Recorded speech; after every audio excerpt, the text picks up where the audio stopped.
See Christian's giving away a trip to Salem, Massachusetts. That's bizarre, actually, because I was in America recently and I went to Salem, Massachusetts, and that's not a prize.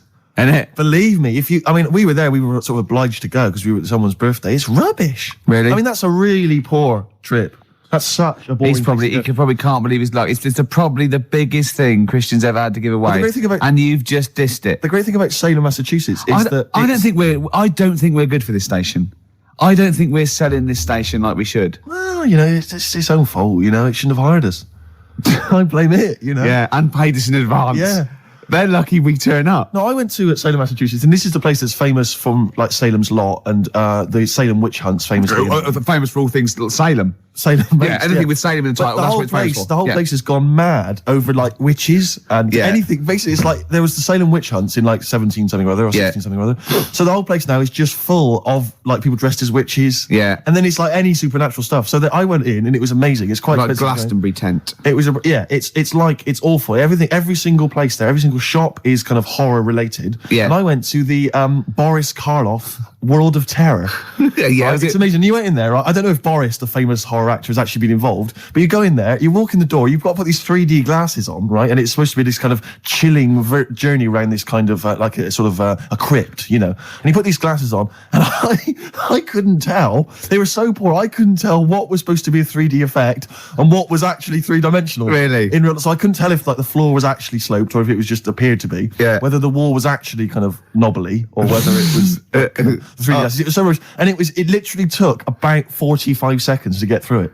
Imagine you just that. came out blinking into the light again. It was so rubbish. So I just want to throw us over to Carl. So there's Steve Merchant with funny glasses on in this place horror, and he's walking round. Do you think he scared people, Carl? I've set this question out, haven't I? I've loaded the question. I know the answer you're fishing for. Carl, do you just want to have a dig at me? Because it's coming up to 2:00, and you've not really put a lot of effort in today, slagging me off. I don't do it on purpose. No, he doesn't do it on purpose. He's just an honest northerner, and he can't lie. He's like George Washington, but without the wooden teeth. Yeah, Salem. I didn't mean. We've to say, lost it again, haven't we? You didn't mean to say Salem. This is such bad that radio. Was just this the is word really. I mean, genuinely, this is bad radio. It's awful isn't it? radio. Quick. Oh yeah, my mate went to one of those things in the West End where you walk around and it's aliens and they jump out at you. Right. And he was so scared when the alien jumped out. I mean, he ripped a bit of his face off. And the alien's face off? Yeah, it was foam, and the bloke went, "Don't do that, mate." Brilliant. Well, in the Salem one, I was wandering around, and this was one guy that kept jumping out. Yeah. Because there was about 10 of us, I was at the back. I always missed him jumping out. So when I got round, I missed all the frights. Oh no! You'd have thought he'd like jump out, then double round and jump out again. Yeah. People everyone catch that? No, what really, you doing? We. All right. Okay. Move on. Oh, if you want to win those tickets, 08700 800 1234. Dwight Schultz, who is he better known as? I remember he was on something on one chat show, and I think it was Des or Michael Asper or something. And I said, "So you've had something?" He said, "Yeah." He said, "Well, everyone knows that Elvis sold more records after his death than when he was alive." Little dig there against Elvis. He goes, yeah. Well, I've just overtaken his record for sales in the UK. Right, so he sets up that Elvis is only selling because he's dead. Yeah. And anyway, I've still beaten him in the UK. And I just think, yeah. And where'd you get the quiff from and the way to sing? Where'd you get that from, Cliff? Where did you think of that? But it's those people he's just desperate for the credibility that he's never going to have. I like it when he went round last year going, they're not playing my record. Oh, go on, play it. Number one. Yeah. Fooled you. It was number one, the Millennium Prayer. I know, yeah. Well, it was, was the Millennium, wasn't it? It was, but I don't know who's buying it. I mean, I know you seem to claim it's some kind of like 60-year-old women, but they're not. Yeah, are they really a commercial force now? Yes. Oh, yeah. Carl seems to know that. Well, like when you're born, you're a little baby, wrinkly and stuff. When you get older, you sort of morph into a baby again. And you go through the same phases. So when you're young, you buy singles. You get old, you got nothing to do all day. You got all your pension money. What will I buy? Cliff Richard's on the telly. Here's my video, buy me song. You see, that started off as quite a sensible point, because I actually think they do it. But what was all that alien stuff about when you're born, you go wrinkly and you go wrinkly again? Sometimes you mix like normal things that human beings say with I don't know what. Well, look, when you're a baby, you've got a little bald head, no teeth. You get old. What happens? Are you a philosopher? You're an official philosopher? Because, I mean, it sounds like it. Oh, Carl, play a record. You're a gem. Ash, There's a Star on XFM 104.9. Now, Steve. Yes. Carl text messaged me in the week, very excited, because he just watched a programme that proved me and you were stupid. Remember we sort of championed the anti-supernatural? Yes. Skeptical view. We're just absolutely skeptical about things like that. We're atheists. We don't believe in ghosts, anything like that, anything supernatural. We're followers of James Randi, a genius of our times. But Carl saw something that proved us wrong. I'd like Carl to tell you what this proof was, what he saw it on, and look at him. Go on then. It was on Wednesday night. Yeah. I was watching. You see, the problem is I didn't get the full story, so you could pick holes out of it. Sure. Unlike your usual investigations into the supernatural. Which are It was called, can I just say what the programme was called? Mr. Exorcist. Oh, brilliant. So Sounds like an academic work to me. Yes. The bit that I caught, I just flicked it over, sort of seeing what's on the telly, and I thought, oh, Exorcist, I've seen it, but there's nothing else, and I watch it, and then I realised it wasn't the same thing. Yeah. I thought, oh, I'll have a bit of this.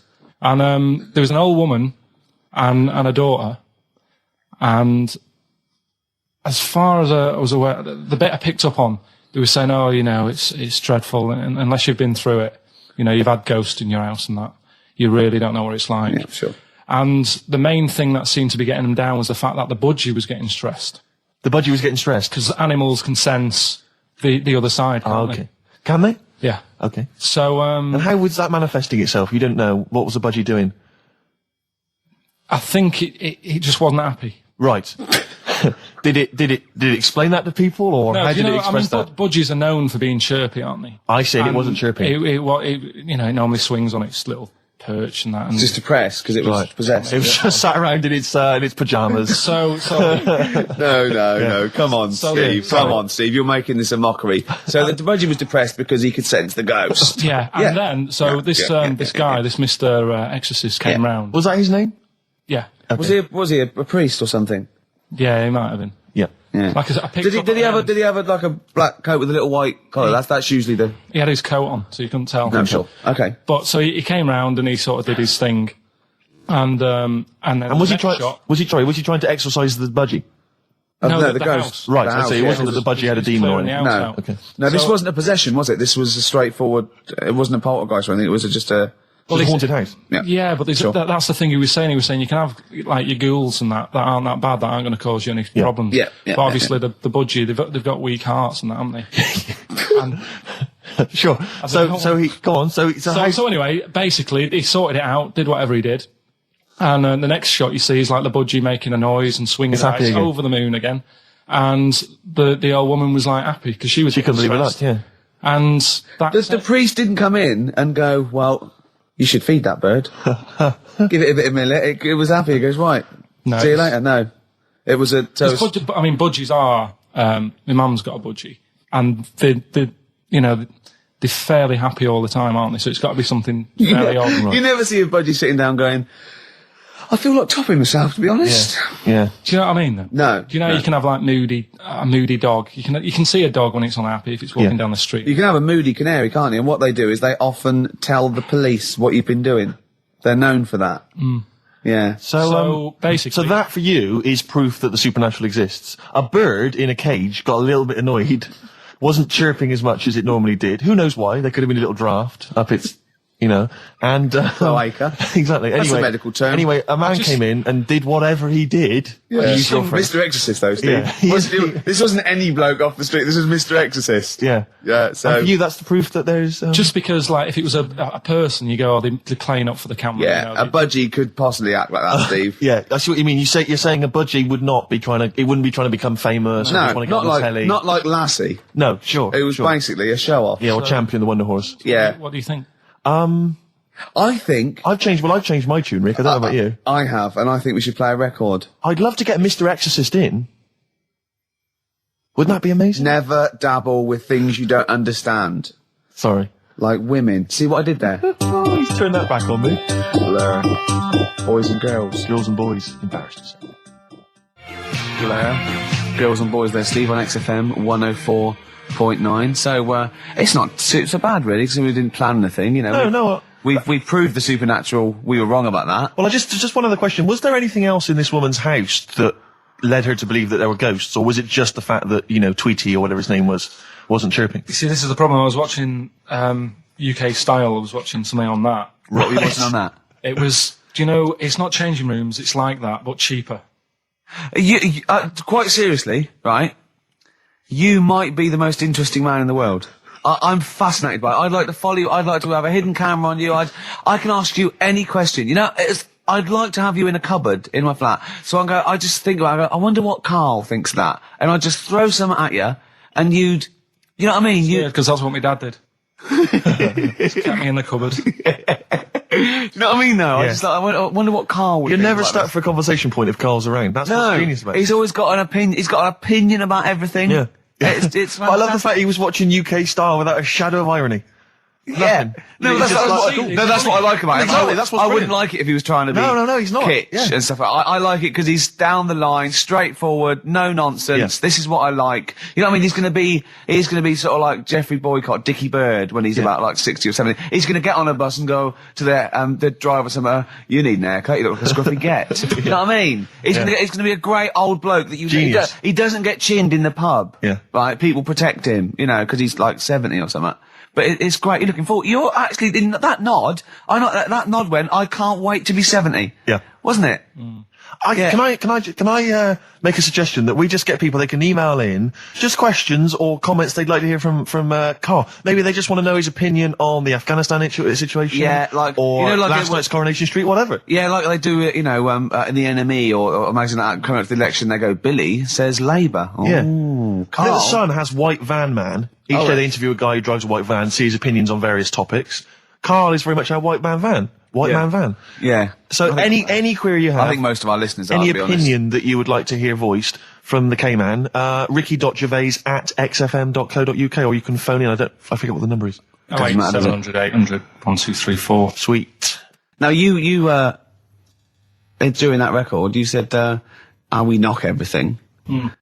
You saw something about the Bermuda Triangle, didn't you? Yeah, when I talked about ghosts, you sort of just, because you don't believe in it. I think it's because you're scared of it, to be honest, and you can't admit to understanding it and Sure. actually believing in it. Sure. Thing on last night, Steve. Yes. Bermuda Triangle. Oh, yeah. Do you know much about Mainly the song Yeah. by, what was his name? What's his name? Bermuda Triangle, where people disappear. No, Bermuda Triangle. What's his name? No, Barry Manilow. Barry Manilow. that? Yeah. Are you familiar with the lyrics? Bermuda Triangle, where people disappear. Bermuda Triangle, don't go near. Yeah. Shouldn't really make a joke out of it. No, you're right. Go on. But what it is, right? There's a program saying what it's about.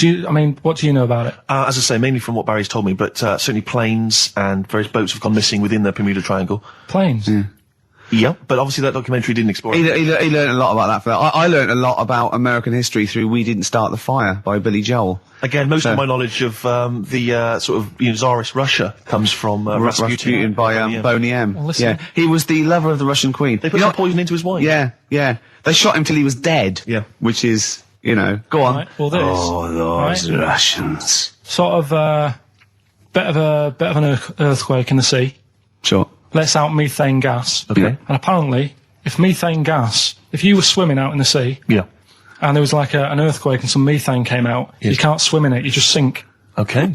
Even if you're a good swimmer. What happens if you're two lads from your school and they heads. Yeah, that's like a buoy. So you can work. see them a mile off, No. and their webbed hands would get them into shore. Because they did actually say, even if you're wearing a life jacket, if the water's full of methane, right? You just sink. You just sink.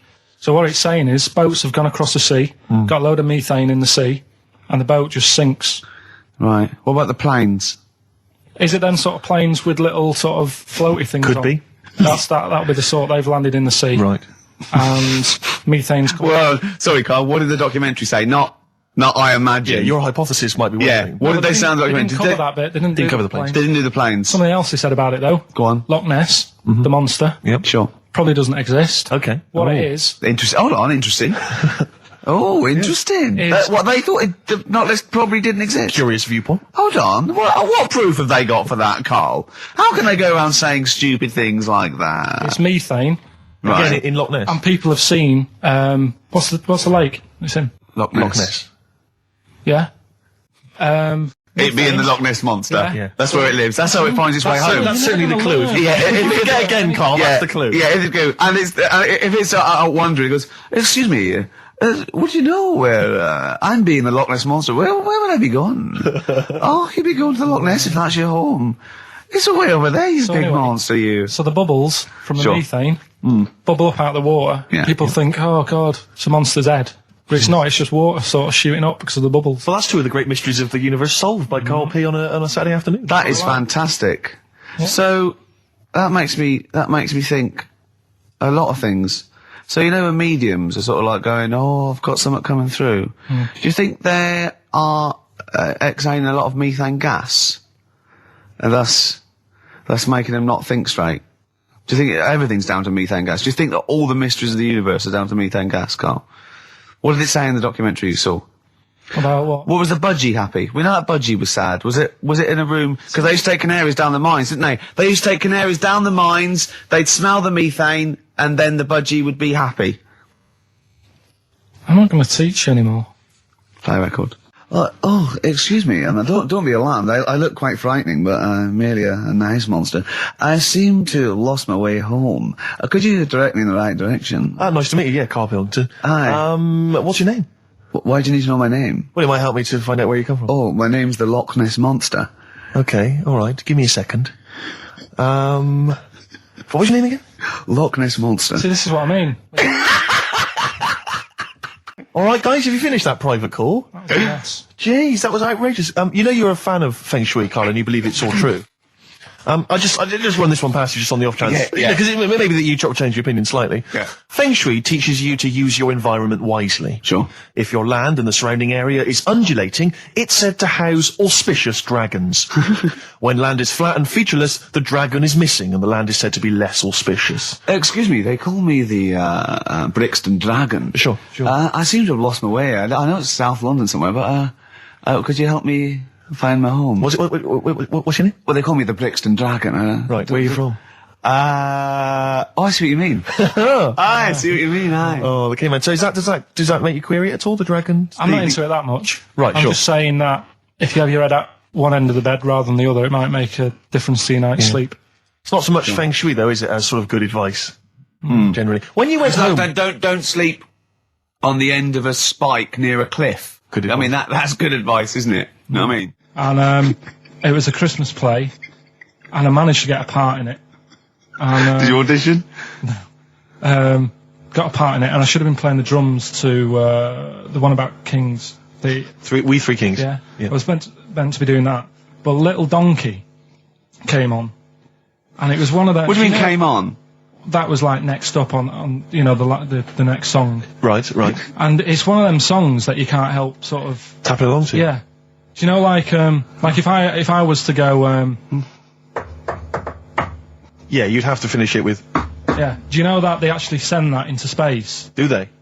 And what, hoping that aliens will respond with that? Yeah. They do that because apparently it is one of them things that you can't help. What, even if you're an alien life form? Yeah. They know that, do they? Yeah. But anyway, what, because they watch Star Trek or something? Hello. Knock knock. Yeah. No, seriously. Is it true, like, if you send out knock knock into space, they have to say that? Oggy. Oh, that is great. Seriously. Oh, hold on, what's something out there? What's a little green fellow? That is great. Yeah, so anyway, that is Little Donkey. I mean, we're not a close family, do you know what I mean? We're not a sort of family who keeps in touch with everyone. And I think my mum called her up one Christmas and sort of said, you know, how's the Diddy men? Yeah, how's Nutty Ash? And she said, oh, no, I don't do that anymore. I'm knocking about with Sandra or whatever. Right. And it was like, oh, right. Not big butch Sandra with the big earrings and the skinhead. He used to live down the road from you. I don't know. He used to get Doc Martens wholesale. That's Sandra. But she had a haunted house. Go on. Who, Sandra? No, Hazel. Right. Is this before she was a lesbian or not? Before. Okay. And there was a bike in the hall and the pedals used to go back. There was a what in the hall? A bike. That's handy, isn't it? Oh, that's great. Don't worry, we won't do anything. So, I want to know about the haunted house. There was a bike in the hall. And what There was happened? a bike in the hall, and the pedals used to go backwards on their own. And also, shoes used to stick to the wall or something. Did they? Yeah. Shoes used to stick to the wall. Yeah. Okay. That sounds like That's all. a hell of a household. Yeah. Oh, yeah. dear. Brilliant. Maybe she should clean the walls. XFM 104.9. Lovely, that one. Brilliant, isn't it? The acoustic version of Just Like Heaven from The Cure's Like double it. CD I'm greatest loving it. collection. Now, again, I broke the rules in the week. I met up with Karl. I had lunch with him. And we were chatting and having a cup of tea. And it got onto one of Karl's favourite programmes was the Tales of the Unexpected. Ah, of course. And all I can think is that he's probably the only person in Britain where they were unexpected. I mean, to him, when that twist came in, he'd go, gee, I can't... Yeah. Oh, God. Can't believe So it was the tree that did it. I mean, he was probably the only... And we were telling all these stories of horror, and he liked horror stories. And I told him this story. And I don't know if this had come across the radio, but I told him this story. It was a short. It was a horror short. This was a film you saw, was it? Yeah. And what it was, it started off, just had been a car crash. You see, it's a horrendous wreck. And you saw it from the point of view of the person in the car. And he was calling for his mate, and he was going, Dave... And he sort of looked over and saw a body without a head that had been thrown at. He goes, oh no, Dave. And then into the field of view came Dave, his mate, and looked at him with a look of horror. And then it sort of went black, and you realised that he was just a head, and it had been his body. Oh, wow. Right? Yeah. And I said, then it came up at the end, at the executions and the French Revolution, people experience consciousness for, and he went, oh, no, he said, it wouldn't be for that long. And then he went, if it was a chicken, it would work. Imagine remaking that film, but it's two chickens in horrendous car crash. Their own fault for driving. It would work. No, he wasn't having that. Yeah. No, it was too long. I think he said, how long was this film? I went, 5 minutes. He went, no. It would work if it was a chicken. I like the way that Karl in something like when you relate an incident like that, he's appalled and offended and annoyed by the people that made it, even though he's never seen it. Oh, he's annoyed. Yeah, like you have it. I want to see it. I think it's a good idea, Yeah. but they should have thought it through a bit more. Yeah. Do you have a favourite Tales of the Unexpected, one that you remember particularly that shook you up? Yeah, we were talking about the one on where there's some woman in prison. Have you seen that one? No, I can't remember them all. Right? This woman's in prison. Yeah. And she gets a bit friendly with the guy who takes the dead bodies out. Right. And he said, I can get you out of here. He said, what you've got to do, right? You've got to, at midnight. When you hear the bell toll, that means there's been a dead body. Yeah, there's been a dead body. So what you've got to do is go into like the place where all the dead bodies are, get in the first coffin on the right, and then I'll come along and carry you out, and you can run away and escape. Yeah. Right? So she goes, yeah, all right then. So she hears the bell go. I'll bury you, right? And then I'll come back later and dig you up. Right. Yeah, but that's the point. It doesn't matter. It does matter. Trust me, Karl. It All right, really then, matters. okay. Listen, I don't know if I'm going to ruin this for people at home. Yeah. Can I just skip to the end? I would imagine that she gets buried and he doesn't come back, and she has to get buried alive. Better than that. Okay. Yeah, she does it. She gets into the coffin. Yeah, shh. Go on. Right. So she gets in the coffin, and she's lying there for ages. She's and buried. She can feel a bit of movement going on. So she's obviously, being carried somewhere. So she's thinking, this is it, I'm getting out. And she's lying there for ages and thinking, why isn't someone coming and lifting the lid off this? Do you know what I mean? Letting me get out. So she's really bored. She gets a lighter out, right? Lights it to have a look at who she's lying on. It's only the fella who said he'd help escape. Oh. How bad is that? That is... How bad is that? So it is quite important that she's buried alive then, isn't it? In retrospect, you realise that the jeopardy is that she's buried alive and can't get out. Yeah.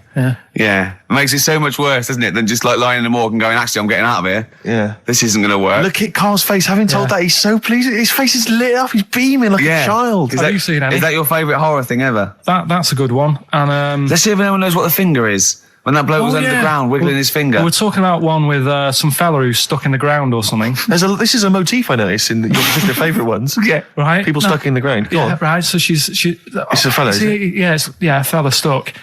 Now, I seem to remember it just being his foot, to be honest, being stuck in a hole. And No, he was under the ground and he got a little thing out of the pavement and he put his finger up and wiggled it to try and attract attention. Then you see a woman come along and her stiletto heel just knocks his finger off. You see, I'm wondering whether it's the same one as I saw. Yeah, it could be two like that, couldn't there? They were running out of ideas by the last series. It's a big theme in Hollywood. Or what was that one you told me about with the porn? That was a good one. Oh, this was fantastic, right? Right. There was this. Sorry, can I just check now? We're just remembering classic episodes of the Tales. No, this is important. Well, I saw one, right? I saw one on Tales Unexpected, right? And it was these two gents. What they used to do, they look down the obituaries and they'd blackmail the wife or the son of a dead eminent person, like might be a priest or a doctor, or something like that. And they'd go and they'd say, he bought some erotic stuff from us before he died, and he owes 100 guineas and all this sort of stuff. And they'd pay up because it'd be so embarrassing. They just didn't want them to say, just pay him, right? And this one bloke said, who are these people? I'll meet with them. And he goes round there, and he goes round, and they go, your father, he goes, my father could not have bought any erotic material from you. They did it, he goes, he couldn't have, he's blind. Right, and that was the twist. And Carl went, so it was magazines, not videos then. Yeah. Now think about it, Steve. Is that so stupid? Well, presumably it was set in olden times because people... professional pornographers don't tend to call it, erotic material. Yeah. They tend to call it, juicy jugs or whatever. But more than that, I don't understand how a video is going to be any use to a blind person either. I know that you can hear the sound, Carl. Look at him nodding like he's caught me out. Yeah, what sound will you hear? Do, do, do, do, do, do, do, do. Your meter needs looking at? Yes. Cut. What's then? What's that? Then it's just noises, isn't it? Occasional groans. Yeah. Right. You could listen through the wall at your neighbours. He does. I mean, that's why I save a lot of money. But I thought you were going to point out, Carl, that they could have had a Braille porno. Now, have you thought of that? Look, feel the lumps on that. Exactly. Think about it, Carl. Think about it. You're excited now. Yeah. Your girlfriend's away, Carl. Yeah, the cheese grate is only under the cupboard. No, she's a good-looking lady. Oh. Next, we've got White Van Carl. Oh, excellent. Stereophonics, Vegas 2 times, XFM 104.9 into the last hour. Yeah. And then 3 shows to go. That's true enough. Until we're off the air. I'm Ricky Gervais. With him, Steve Merchant. Carl. Oh, yeah. All right? Yeah. Go on, tell you, we cut short last week, weren't we? You had an amazing story about Neil Armstrong, didn't you? Well, we've been doing quotes, haven't we? Like famous quotes. Sure. Yes. I've, gone down in history. Yeah. And I was saying, quotes don't really matter. It's more the situation that you're in than the quote itself. Go on. So like Neil Armstrong, if he'd have said, tie bacon round your head. I'm as happy as a pig in dust. Yeah, that would have still gone down in history as like being the thing that Neil Armstrong said, wouldn't it? Yeah. Yeah. But Space is driven in mental, probably would have been. But he chose to say something profound and meaningful to befit the situation. He got it wrong. Actually, it's a small step for man, one giant leap for mankind. But he was meant to say. We discussed this last week. Stop showing off. Well, no, but people might have listened last week. Yeah, it doesn't matter. I can't imagine. Well, people we better tell him every week then. Yeah, but he said he should have said this is one small step for a man. Yeah. But anyway, he had a good effort, and that's quite. And that's an example of what I'm saying. The fact that he got it wrong, but it still went down in history. Right. But anyway, the bit that and it didn't happen anyway, did it? What do you mean it didn't happen anyway? That's what a lot of people say. That no one's actually been on the moon. Ah, yes, of course. They filmed it in Teddington Studios. Well, they were saying something about there was shadow on the film, and you wouldn't get shadow on the film, and there's all sorts of things. These people that you always quote as they. Who are they? Are they living in jars? Are they little fellas in jars? Look, Go on. Do they appear to you in dreams? I've spoken to different people about it, and there's loads of little things that if you watch that programme, of them being on the moon, there is no way they could have done it. Right. Done. Fine. Yeah. Done. Anyway. That's put to bed. Yeah. But Good. anyway, as he was getting back in the spaceship on the moon, or whether it be a TV studio, he said, good luck, Mr. Croucher. Right. Have you heard this? No. And the reason he said that was because when he was a young kid, and he was, I think it was Croucher, but when he was playing as a young kid in his garden, he was playing baseball with his mate, and he chucked the ball to his mate, and his mate hit the ball, and the ball went over the fence to the next door neighbour. Right, so he goes, right, I'll just nip over and get the ball. And as he was getting the ball, the window was open to his neighbour's house, and he heard like the woman shouting at her husband saying, I'm not going to be giving you a bit rude, so if you've got a kid in the car or whatever, turn it down. What, yeah, that's covered that, yeah. Right.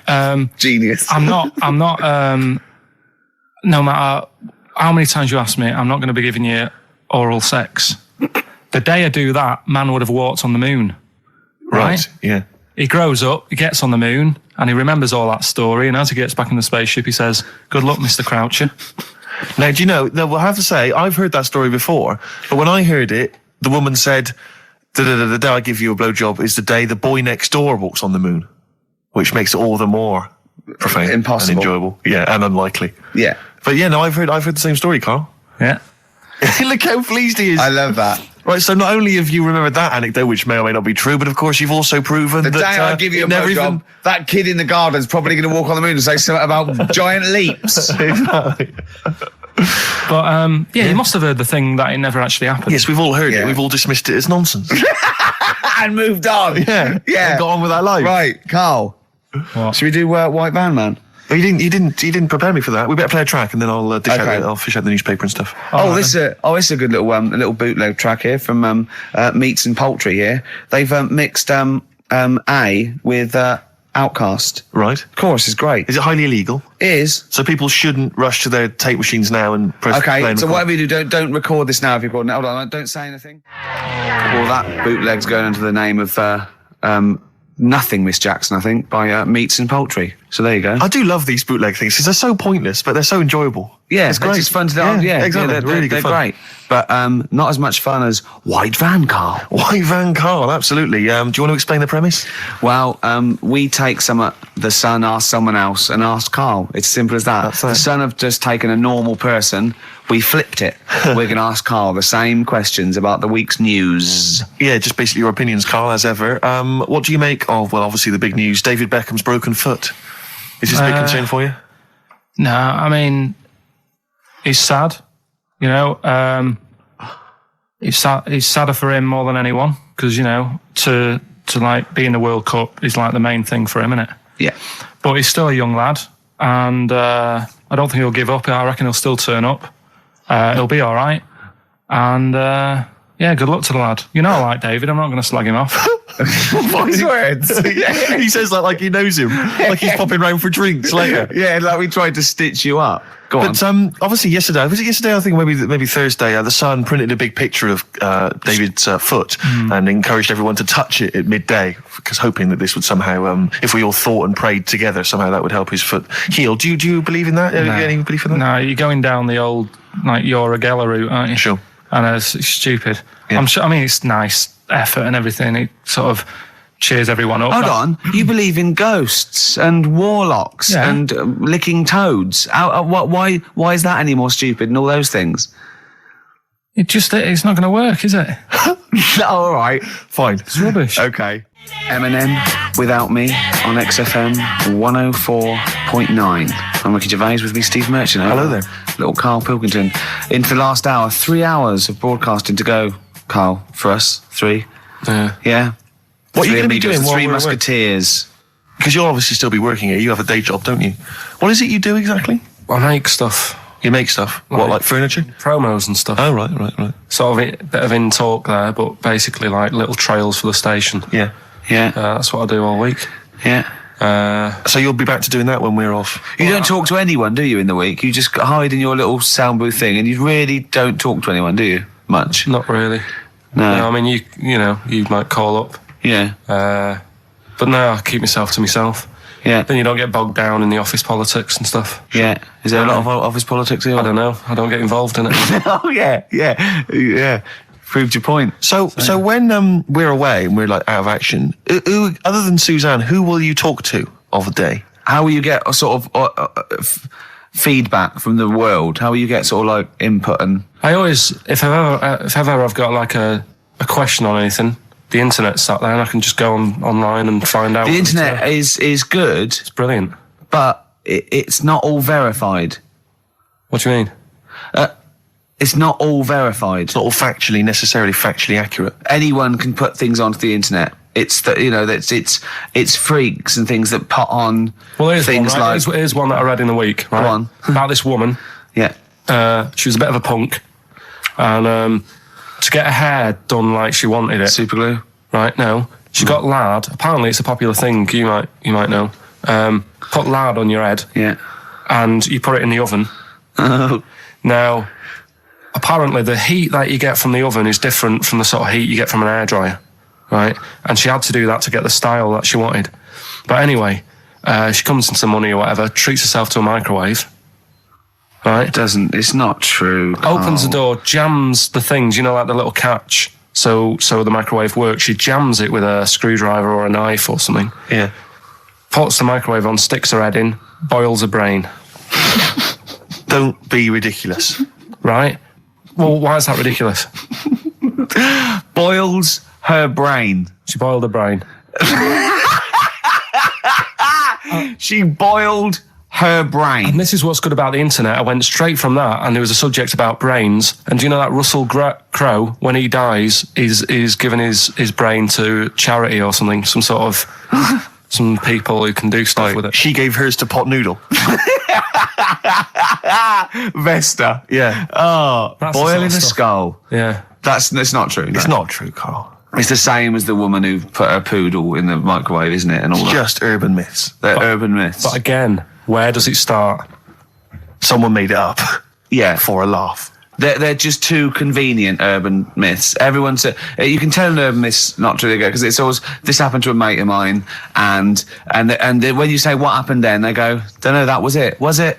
Was that it? Was it? Someone boiled a brain and that was it. There was no more story. Well, were there any dates, locations, times? I think it was in Belgium. There's that one that a bloke, right, was going to get a phone call at 4:00 to find out if his business was, okay, right?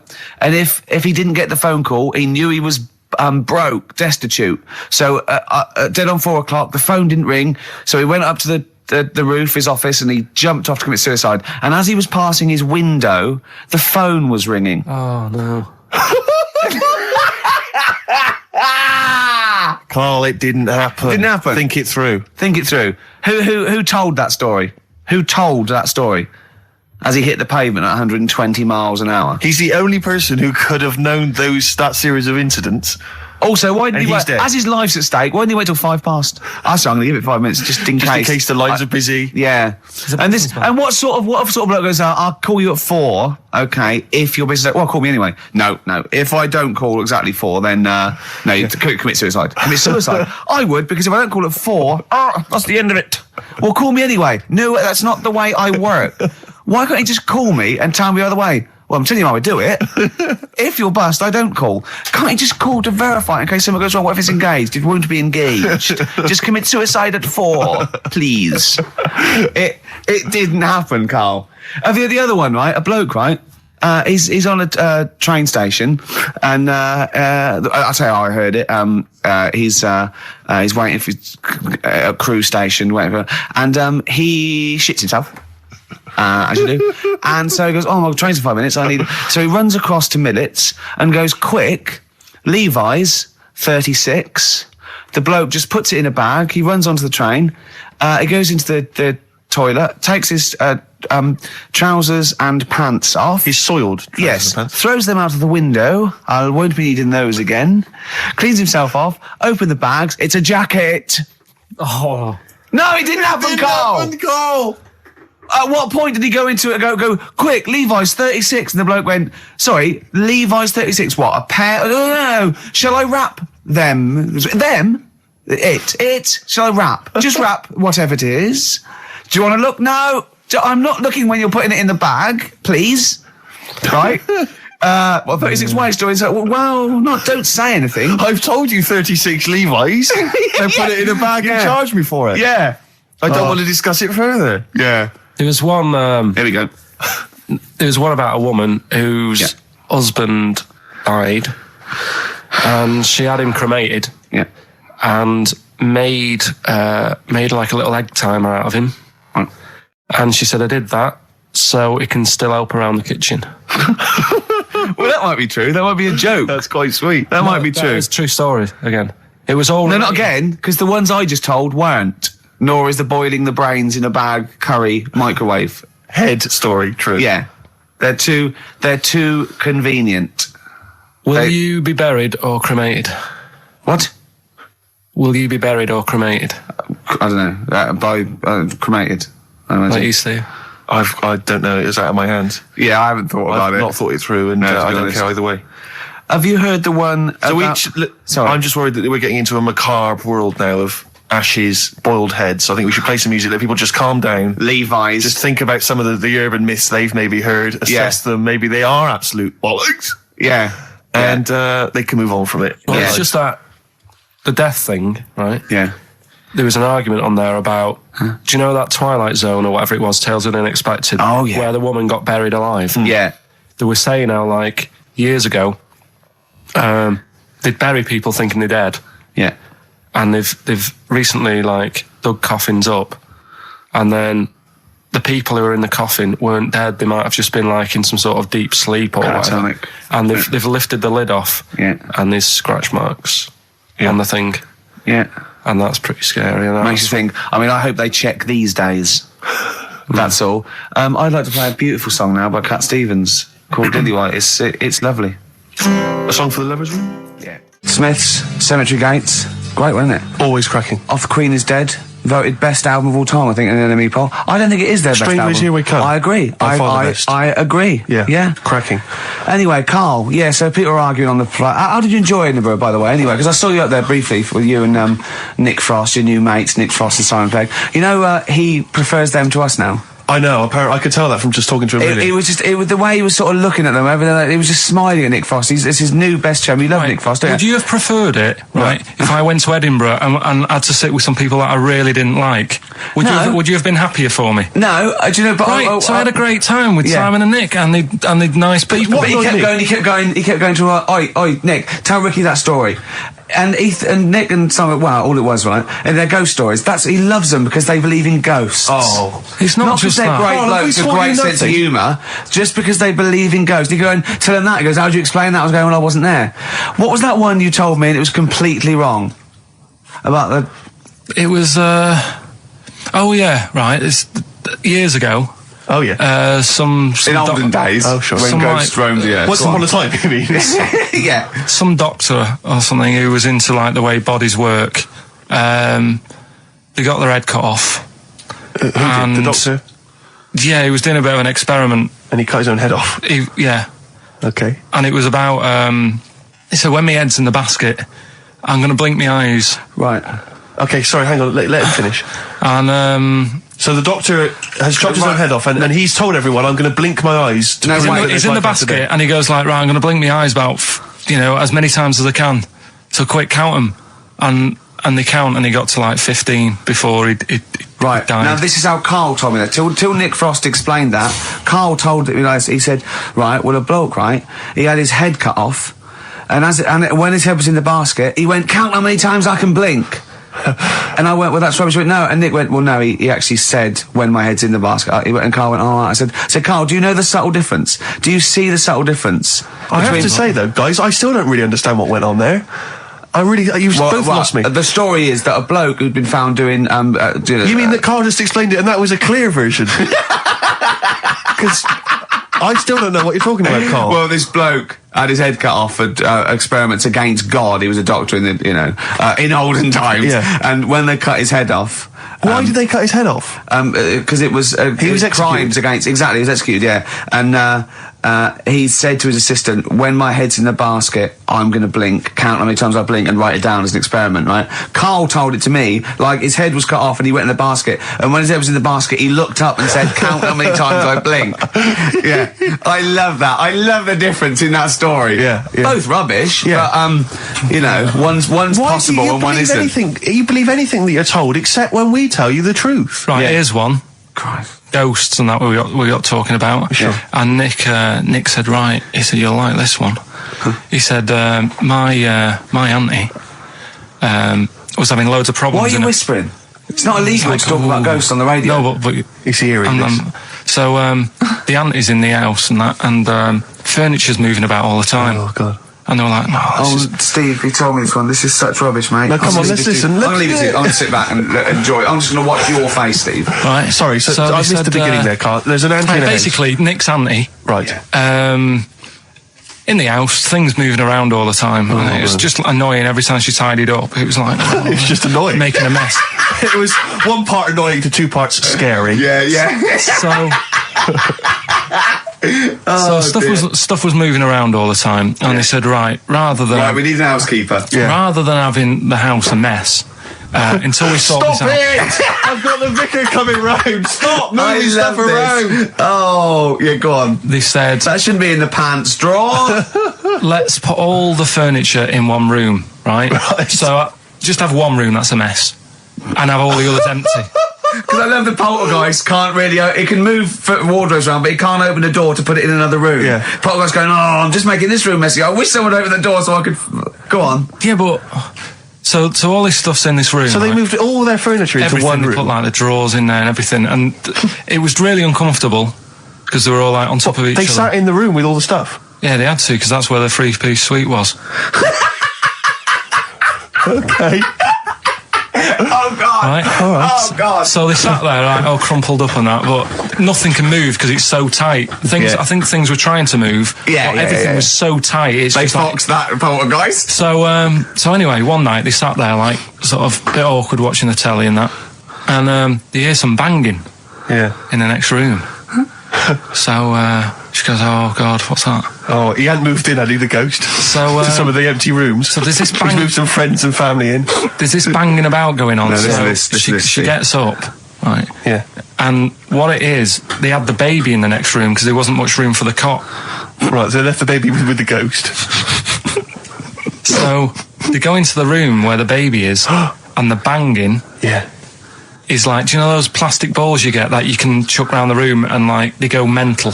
Right. The ones that you chuck once and Yeah, they keep bouncing yeah, for yeah, ages. yeah. That was bouncing around the room. Wow, what, the Hitting baby had thrown it? Hitting all the walls, and the baby was there, stood in the cot, sort of laughing Right. and looking at the ball, and wherever it looked, the ball went. Yeah. And then she said, stop doing that.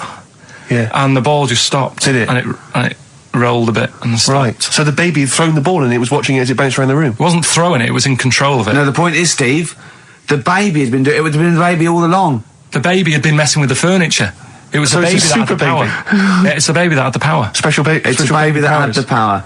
It's What a baby that had the power. What- the what's power the power? of telekinesis. Right. They were then trying to convince me that telekinesis was not like all the other stuff that I didn't believe in, but that was a science. Right. Telekinesis was possible. Yes. Yeah, it's not like ghosts and demons and all that stuff. Telekinesis is different. Yeah, That's yeah. science.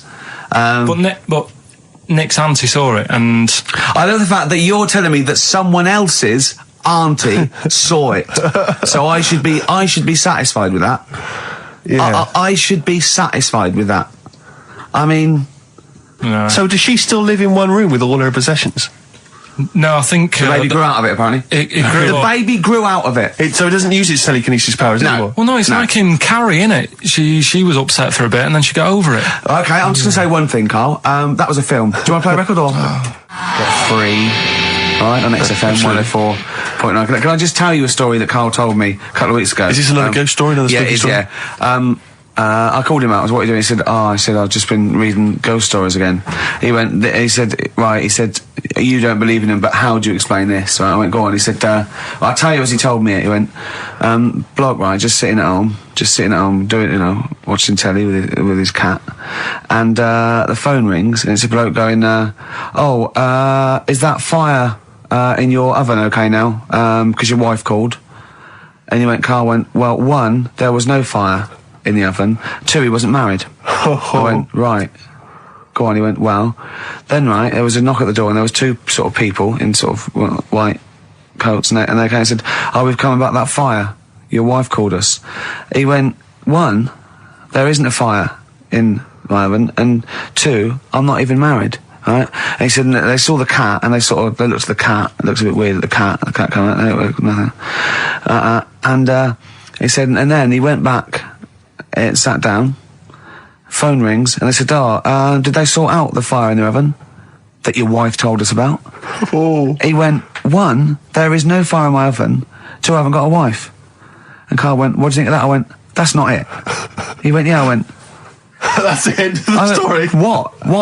He went, well, how'd you explain that? I went, explain what? I thought he was going to say, a year later we got married, but she died in an oven fire. Right? I thought it was going to be that. And I went, That's what? people winding him up. Yeah, or someone did report a fire in the oven, and their name was Johnson, and they looked up Johnson, they got the wrong thing, it was the gas board, and they sent around to the wrong person, right?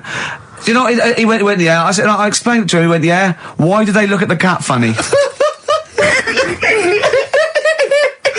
Oh, man alive, Carl. This is really weird, right? I was in my house once, right, and the doorbell rang. Yeah. Right, I opened the door, and there was no one there. Yeah. Right? And then I looked across the street, There's some right, and kids there were some running- kids running away. Yeah. Now, how do you explain that? Yeah. There was another time, right, where, like, I opened the door, and there was a bloke goes, you've ordered pizza. I went, I haven't ordered pizza.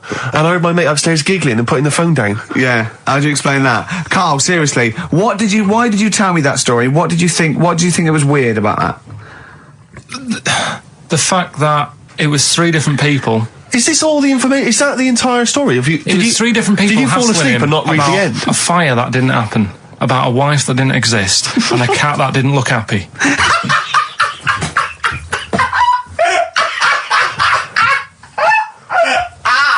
Oh, I'm gonna have a heart attack, Carl. What? I mean, why did they look at the cat funny? Because cats don't like spirits, do they? What? The other blokes were ghosts? Yeah. Yeah, that's it. So these are kind of beetle about type ghosts. These are ghosts who walk the earth as the undead, just winding people up slightly. That's lovely. That is lovely. seriously, And a cat Carl- that did not look happy. But seriously, why would ghosts wander around just like winding people up? Oh, Maybe something did happen there years ago. Some fire. Some woman might have died in a house of a fire or something. Yeah. And it's sort of all happened again. Yeah, it's certainly a mystery. Well, if you don't it's a mystery. I mean, I can't. What's this book you were reading? You were reading a book, which is interesting enough. It was the for tea and Times. Oh, Carl. Yeah. Well, I don't know what to say. Well, I'll tell you this, Carl. There is a track that will spook you right out. This is Warren Zevon from what was it, like about 1979, early 80s? Oh, great track. Werewolves of London. Play this, Carl. But don't be scared. From 1978, Carl, Werewolves of London by Warren Zevon. Are you a fan of that? It's alright, that. Great track, isn't it? Fans of Warren Zevon, maybe if you should know he's got a new album out as we speak. Although, if you're a fan, you probably know that already. Yeah. If you aren't a People fan, who hate him would be interested in knowing that he's got a new album out. Yeah. Do you believe in? I think Werewolves. lycanthropy. Is it not called? What's that, sorry? Lycanthropy. What's lycanthropy? Isn't that werewolfism? Really? Isn't it? Do you believe in that, Carl? They've found stuff, haven't they? They've found kids walking about who are all hairy because they've sort of grew up with wolves and that. Yeah. So No. You see, 2 things there. You cannot take on acquired characteristics genetically. So if you grew up with wolves, it wouldn't suddenly make you hairy. There's been pictures, there's been stories on it, and I reckon most people a lot of people have seen the stories. It's a popular thing. You mean the kids that are born hairy? No, there's kids who've been born hairy, right? Yeah, that's it. No, but listen, and they walk around on all 4s, and they drink milk from a saucer. Steve, this is remember that time with the maggot in the head? And getting out with bacon, and you were like laughing, and then people called up and said, yeah, I've seen that, I've read about that. Yeah, this is the same thing. Have you seen an XFM listener up close? Have you ever looked? They drink milk from a saucer. Yeah, they've got to be kept on leads. People who listen to this show. There's no point me telling you about stuff. There is. It's comedy gold. When you were at school, did you keep arguing with the teacher saying you're talking rubbish there? Teachers didn't teach us about werewolf boys and ghosts. They taught us maths. God, right. Tell the story about the manhole cover.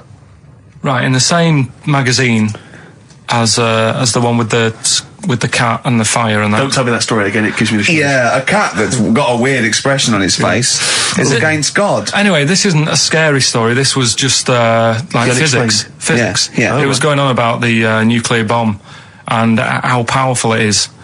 And they put a manhole cover on top of one. Okay. Blew it up. Yeah. Never saw the manhole cover again.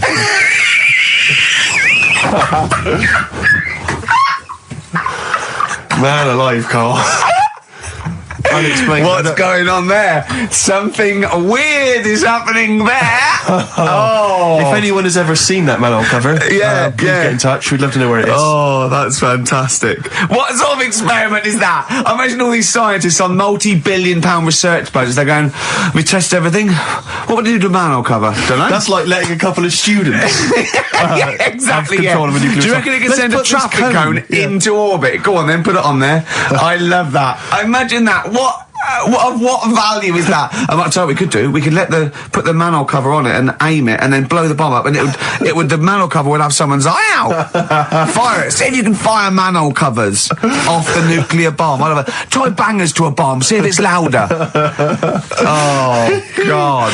Okay, listen, Carl, play another track, and then afterwards, can we probe your views on the week's news? If you want. We'll do a bit of a white van Carl session. Smashing Pumpkins. Today is the greatest, because we're back. That's true enough. All right. I hope people, Rick, were listening to that loud in this lovely summer's day. No, not too loud. Well, don't don't annoy people. Now, this will scare you. Now, Carl, you will be a little bit unnerved about this. Have you seen the film Jurassic Park? Yeah. You know what happened there? Well, according to the Sun here, it says scientists are planning to clone mammoths for a theme park. Look at his face. Look at that. He looks like a dog caught in the headlights of a car. He's terrified. I love Carl. He sprung to attention Carl. there. Is that the best news you could have? Man moths.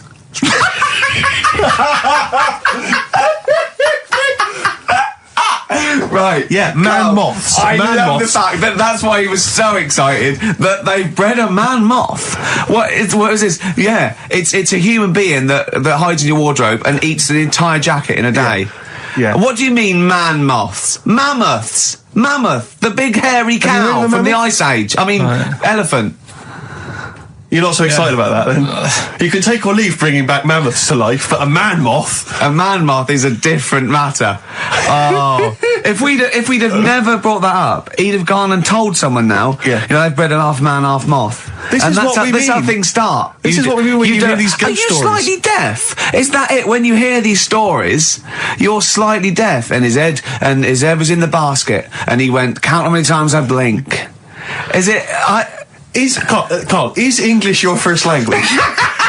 Are you actually foreign? Is that the thing? Yeah. Should we speak when we say slower? foreign, we mean not of this planet. Yeah. Should we speak slower? Would that be a help to you? No, go on. Next What do you one. make of that? Do you think that's good? The Do you think idea that's of good to bring back mammoths? prehistoric animals. These giant elephants. They're slow, aren't they? It's not as if they're going to like get out and run fast and they can't capture them. They'd probably be a Like fence, to be elephants, honest, aren't Carl. They'd probably be a fence. they? No, but I'm saying, but you're asking it as if like, oh, it could all go wrong, but it couldn't, could it?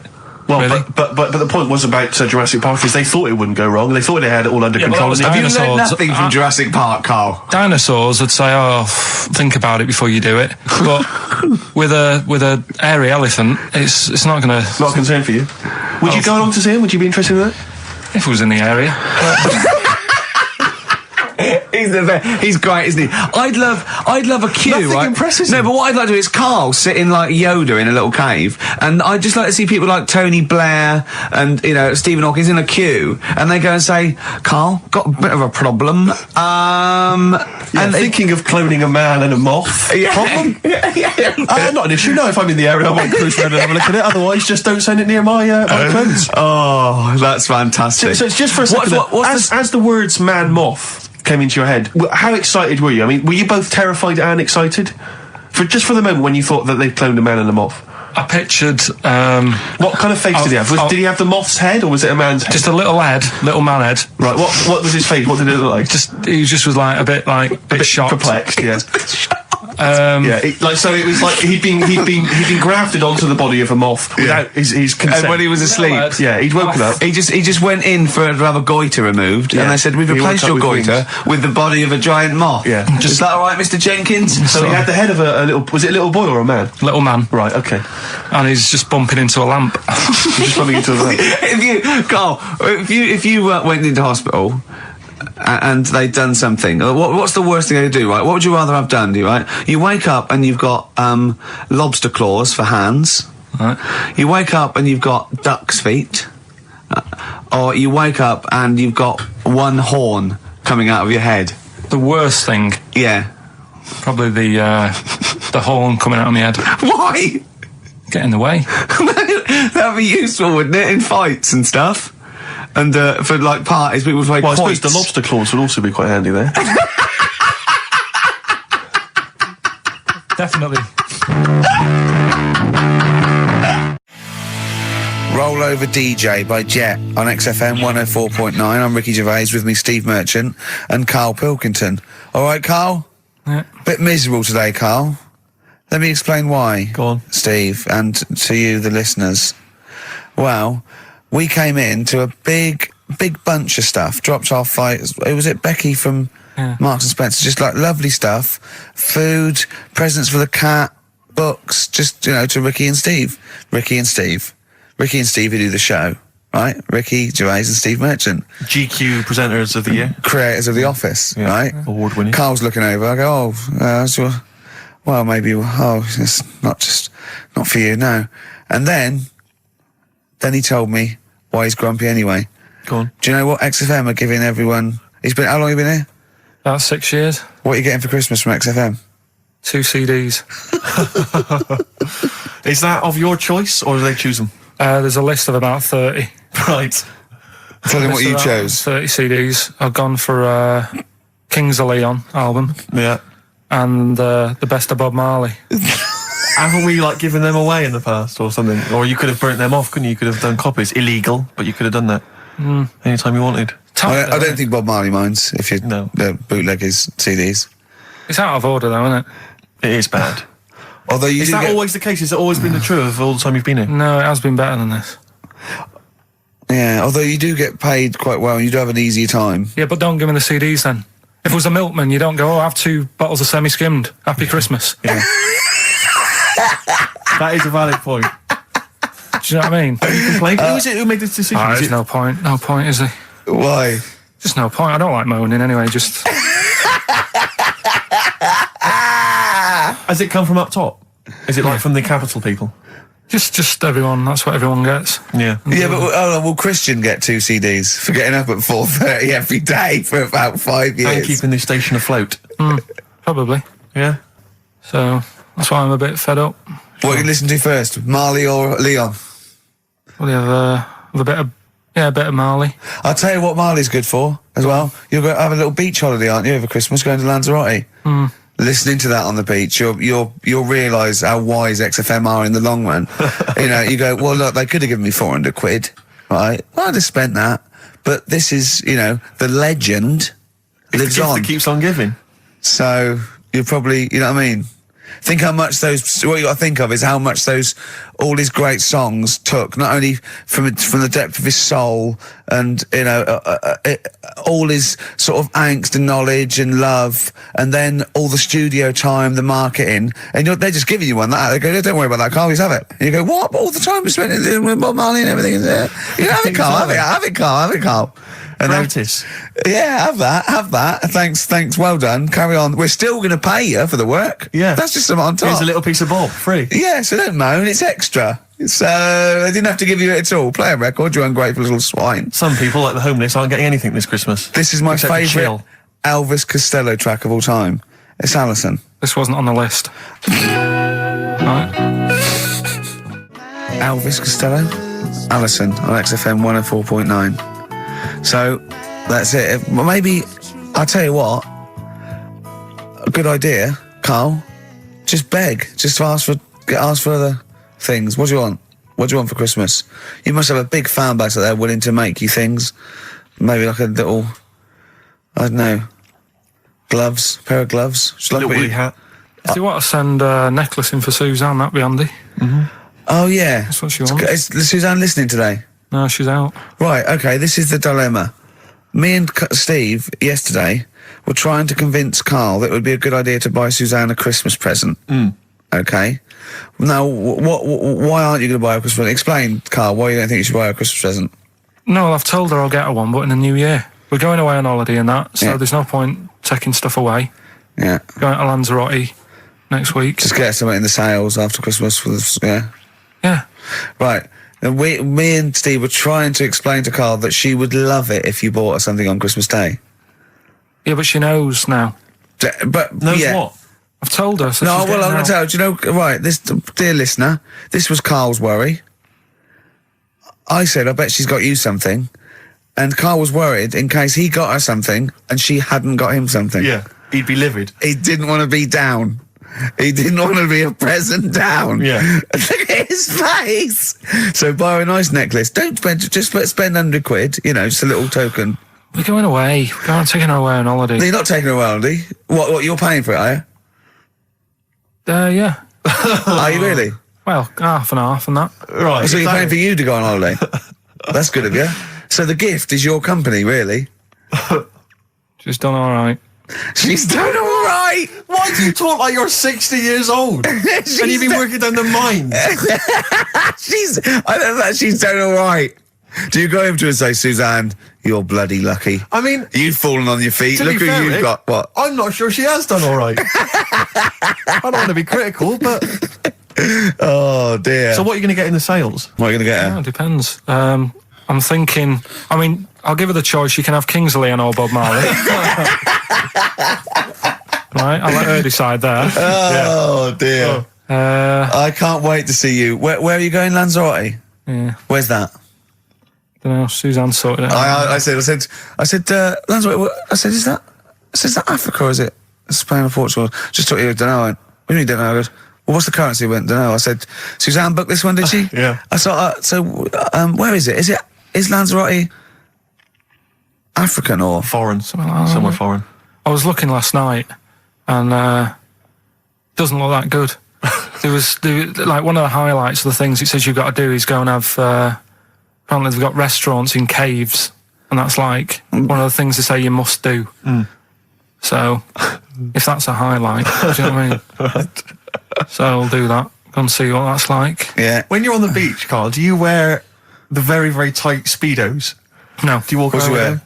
them? Sort of longish shorts, Yeah. t-shirt on, probably with a sort of a light shirt on top of that. Right, sure. So quite wrapped up then. Covered up. Do you wear a hat? Because obviously the bald head, there's risk of sunburn. No, I just put a bit of lotion on it. Lotion on there. Yeah.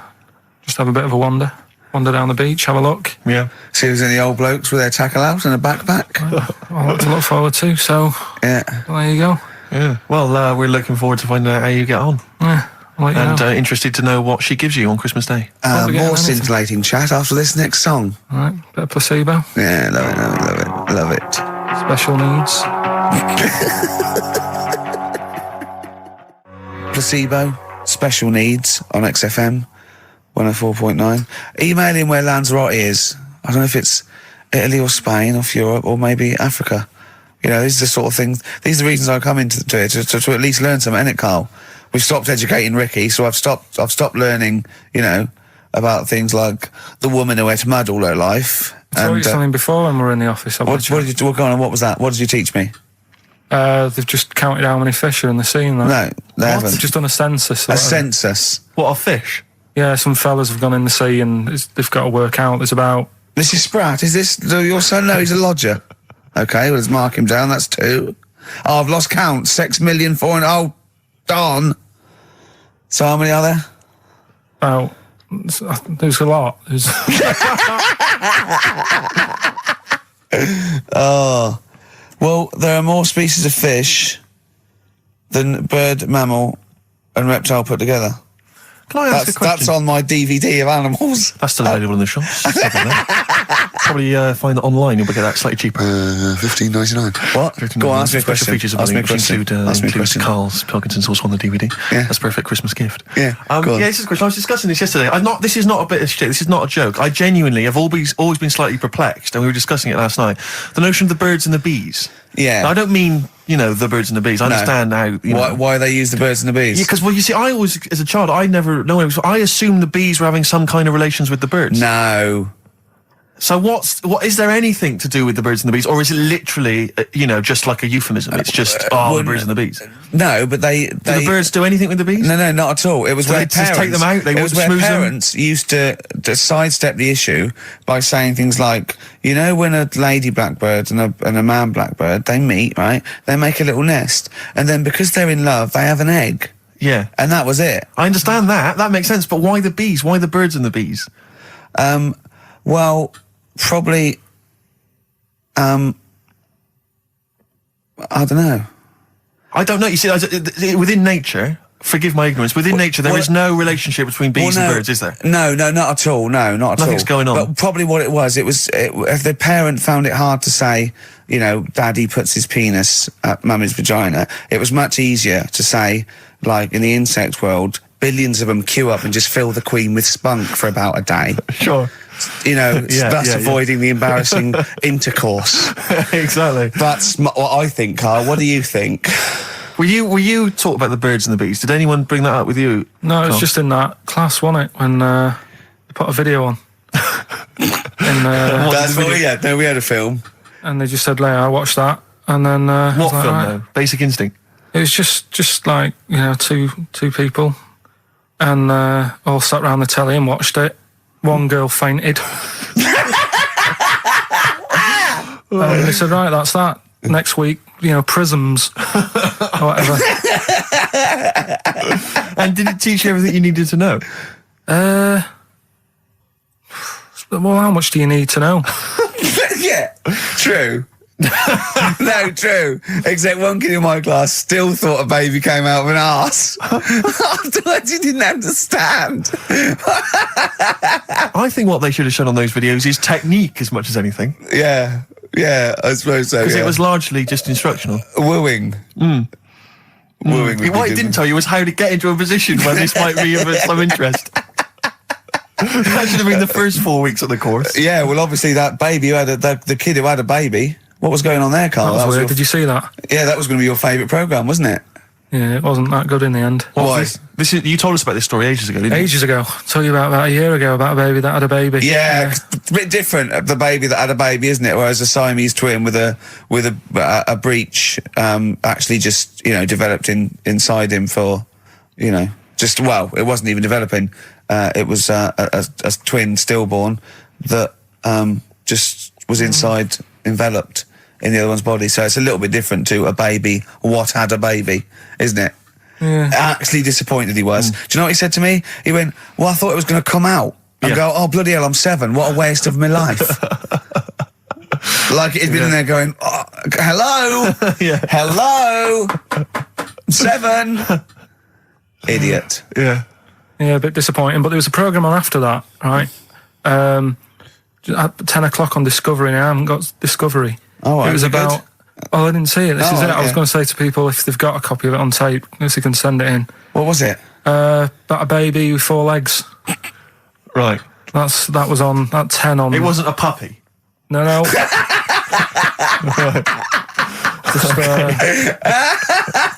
What's it doing up there? Yeah. It's my baby. Oh, is it, Mum? All right then, fine. Yeah. It's got 4 legs, yes. Yeah. Sometimes they do have Look, 4 legs. Dad's gone, he's never coming back, you've got to get over it. so, if anyone's It's got not a baby. send it in. Oh, Right, dear. okay, Send it in. good. So you want a tape with a baby with 4 legs. You're going to be disappointed again. It's not going to be like a baby with 4 legs who's running up the curtains. You know what I mean? It's not going to be that. It's probably going to be 2 legs and then 2 sort of like floppy appendages. You know what I mean? They're not going to be brilliant. It's not going to be like Jake the Peg. You're going to be disappointed. Apparently Lanzarote is one of the Canary Islands. Oh, is it? Although we've also been told it's part of Spain. Right. I don't know who to believe. I don't know who to believe either. That puts me back because I knew it was either one of them. Yeah. I didn't see it. What about it? Pilot knows, doesn't he? Pilot knows where he's going. I thought so, yeah. Doesn't matter then. Right, we're playing Jayhawks. Let's play it. Love it. Got bored with that conversation, did you? Jayhawks, save it for a rainy day. We had a lot of emails, Rick, saying, is Carl the fat bloke from The Office? Oh, Keith? No, not at all. No. Well, Carl has no discerning talent whatsoever. Carl presses the buttons. Yeah, that guy's a funny sort of comedian. Yeah. Oh, incidentally, we've also had an email that says sack Carl. Your thoughts? It's not worth it. What difference does it make? Do you know what I mean?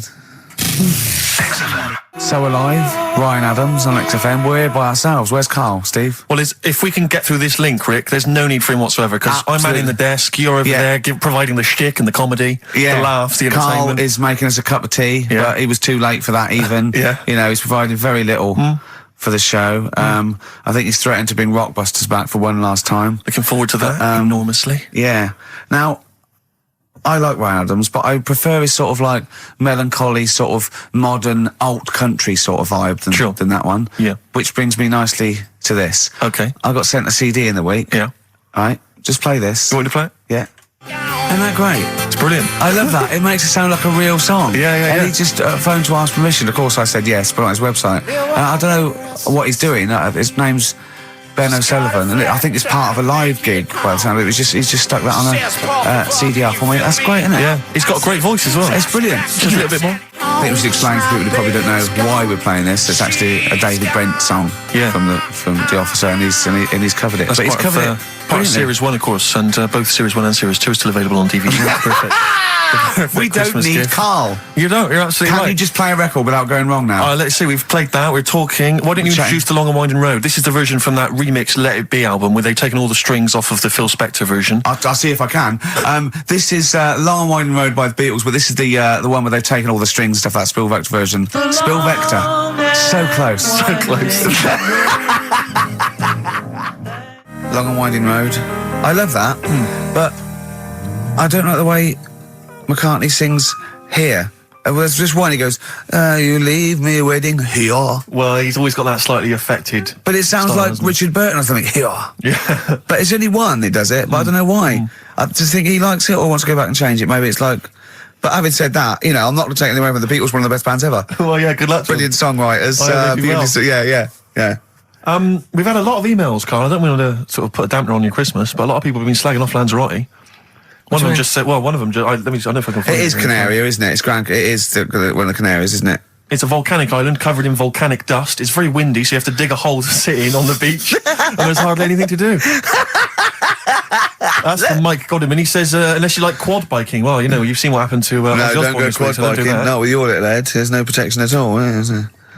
I don't know what you're thinking. I don't know. At least Rick Mann and Ozzy had lots of hair. Yours would be like Humpty Dumpty. It would crack like a little egg. And then we'd seen there's no kings or kings horses. So, they couldn't do the job anyway. No, we shouldn't really send them. They're not really qualified. Horses not equipped to put back a medical man like Neil Fox in. Yes, to mend but not eggs. Some kind of military horse. I bet he's had egg on his face a few times, hasn't he? What, Foxy? Yeah. Well, most of the series are Pop Idol. Right, Carl. Lanzarote, good or bad? Well, you got to give it a go, haven't you? Yeah, well done. Give everywhere a go. Exactly. That's what I was saying. You know, don't just take the word for it. I mean, if it had said an Alanova, Lanzarote shit, he'd have believed it. Sure. You know, if he'd have overheard it in a pub, Lanzarote a crap, he'd have believed it. He'd have seen it on a website that was mainly concerned with monkeys and witches, he'd have believed it. Yeah. As it is. Everybody raves about New York, and when I went there, I thought it was rubbish. Well, you're an idiot then, because that is possibly the greatest city in the world, along with London. Subjective, though. That's why they have holiday programmes and that, innit? So you see it and you decide for yourself and that. Yeah, but you saw Venice on a holiday programme, as you put it. You went there and you went, it was rubbish, full of black bin liners. Well, it is. Right. Didn't they show that? It stunk. Didn't Judith Chalmers say that? Oh, it stinks here, and there's loads of rubbish everywhere. No, she didn't. Did she mention that? Oh, that's what I mean. So it depends what you want from holiday, doesn't it? Well, yeah. So you're an idiot if you don't like New York, so next. Anyway, come on, break up, guys. Kiss and make up. Yeah. Carl, we've had an email, some old Rockbusters. Someone's emailed in, they wonder if you can get some of your old Rockbusters clues, your old genuine Rockbusters clues. I know Rockbusters has come back. Well, of course he can. It's the way his brain works. Well, indeed. But I think you'll... maybe you can also enjoy the challenge, Rick. Yeah. And you at home. I remember them as well, because I remember how angry they made me. Here's some old Rockbusters. That army's got some nice trenches. DW. That army's got some nice trenches. DW. No. Dandy Warhols. That one works. It's not bad, is it? That's why I didn't get that one, because it worked. Yeah. Yeah. Okay. She's only got one sticker left? It was actually he's only got one sticker left. Oh, okay. He's only got one sticker left? Oh, the band His Last Sticker. Exactly. With Justine Fishman, yeah, His Last Sticker. They were brilliant, weren't they? What happened to His Last Sticker? Are they still going? He'll strap some chocolate to your feet. That's A. A band or artist, A. He'll strap some chocolate to your feet. Go on. Aerosmith. I don't know really what that means, but... And finally, you'll have to... Aero Cobbler. Yeah. The well-known Aero Cobbler. And you'll have to stick her in the oven, AB. You'll have to stick her in the oven. See, he thinks blacksmith means, like, just shoes. Like, it's not the smith. It's the smith part. A smith is just a right, isn't it? So it doesn't... I don't know... Aerosmith. What does that mean, Carl? What does that mean? Come on, you'll have to stick her in the oven, AB. Yeah, I know that one. Yeah? Yeah. What is it? But it doesn't work. Apparently it does. You'll have to stick her in the oven, AB. Single or artist. Well, Anita Baker. Anita Baker. Why you have to stick her in the oven? Anita Baker. Oh, I need to. But why didn't you say, like, you'll have to get his hair cut and put a nice white chef's hat on? That's Anita Baker. See, that works. That works, Carl. I need to bake her. Doesn't work. It is shite. Okay, well, listen. Before you judge, listen to today's Rockbusters. Okay. They're here with us now. Here's Karl Pilkington. He's got back just for Christmas. Brilliant. I've only got two really. what? Because I was trying to work one out before, right, in my little room. Yeah. I was looking at different band names, thinking, what can I do? Yeah. Couldn't concentrate because Ricky was in there trying to spray deodorant all over the place. Right? Well, you should have done them yesterday. You should have shut me out. Right. So there's just two. Brilliant. Well, Okay. I've kind of got an idea for the third one. fine, I'll have a go. Yeah. Right, so anyway, the first one... Should we play a record and come back to this? 'Cause We'll do it it's quickly, we'll do it quickly. No, play a record. This is then. rubbish. Yeah. Rubbish. Libertines. Give Useless. me the gifts. Let me have a look what prizes you got. Libertines, Don't Look Back Into the Sun on XFM. Well, the general public are getting involved with Carl's holiday, and, I mean, this has been a damning report on Lanzarote. There's not been a positive word written about Lanzarote so far. Wow. It's volcanic, there's no natural water supply. Apparently there's no natural water supply. It's You all have to sit in a imported. hole. What do you think of this, Carl? What do you think of the people that want you to know that you're going to a rubbish place when you can't change it? What do you think of that? Rubbish show, will it? What do you mean? Be all right. What do you mean it'll be right? Because I'm going to go there thinking, oh, there's no water and that, and there will be water. No, they didn't say there's no water. What did they say then? There's no natural water supply. Whatever. I'm not bothered. Doesn't bother me. All right. I'm going to have a good time and that. What are you going to do? What do you plan to do? Got a book. What book you got? Rich Hall book. I'm just going to read that. Brilliant. And the weather's better than here, isn't it? Yeah. So... have a good time. Someone emailed just now. They said they're listening online and there's a problem with their computer and everything's sped up. The music's sped up. Our voices, Rick, are sped up. Except Carl's. That's how slow he speaks. So when everything's sped up, he sounds a normal. Right, we're doing Rockbusters. Yeah, come on. Listening Steve, do you online. want to do the clues? I won't do the clues. I'll never be able to piece them together, but I'll give you the prizes. The Old Grey Whistle Test, Volume 2. Kumar's at number 42, Volume 2, or maybe that's Volume 1, who cares? Porridge, Series 3, Volume 2. The Office, complete second series on VHS, for anybody who's still got grandparents. And U2, a best of 99 to 2000. And Smash Hits, The Reunion, that'll be the kind of stuff you'll love. Spice Girls is on there, Liberty X, Atomic Kitten. Do you see that? Do you see Steve's enthusiastic? Even though the competition's rubbish, the prizes are second rate, Steve is going, well, I'm not going to punish London, right? I'm going to big it up. You're there. Oh, do you know what I mean? Come on. Right, here's Clue the one, first come clue. on. Clue one. Come on. Come on! Shut up. Come on! Can't do any photos because it's been nicked by a German. Right, start again. Oh, Start again. what? Clue 1. Rockbusters, Clue 1. Okay, this is Rockbusters with Karl Pilkington. Go! I can't do any photos because it's been nicked by a German. And what's the initial? AC. Right? Next. Second clue. If you keep eating, this bit of your body will get bigger. PC. PC. It's an artist or a band. Who is it? PC. If you keep eating, this part of your body will get bigger, right? Yeah. And the last one I'm not really sure about. If you... He's actually winging it now. Imagine if this was Mastermind. I'm not sure about it. I know your specialist subject Come is... on! Okay, go! The place where you go to take your dog a walk and that. The place where you go to take your dog a walk. Forget it then. No, we'll do it! No, do it! Get you! Tim Burgess. Oh my Corazon, is that? Yeah. What's that mean? I have no idea. Phone in if you know. No, don't bother. Oh, email then, at least. Okay. I'd like to know these things. Sure. We were doing Rockbusters just before the ads and the record. Rick, I know you were enjoying it. Yeah, come on, get this clue out, Carl. There's 3. What is it? Right, the first one was... No, we don't got the first 2. What's Can't the do third? any photos because it's been nicked by a German. Yeah. Second one, if you keep eating, this bit of your body will keep getting bigger. Yeah, it's different every time. Go on, what's the third one? And where you take your dogs for a walk and that, or you might go there on a Sunday. What? Sort of... Oh, Jesus. Right. Please, Rick, just be quiet for just a moment. Right, okay, do this clue. Right, start from now. This is the 3rd Rockbuster clue. That was a Freudian slip. Yeah, God, we'll get done. Right, go on then, go. Where you take your dog a walk, or you might go there on a Sunday and that. People sort of might taste that area. Right? Oh. It's rubbish. AP. Right, well, the other one's AP as well, isn't it? AP. What?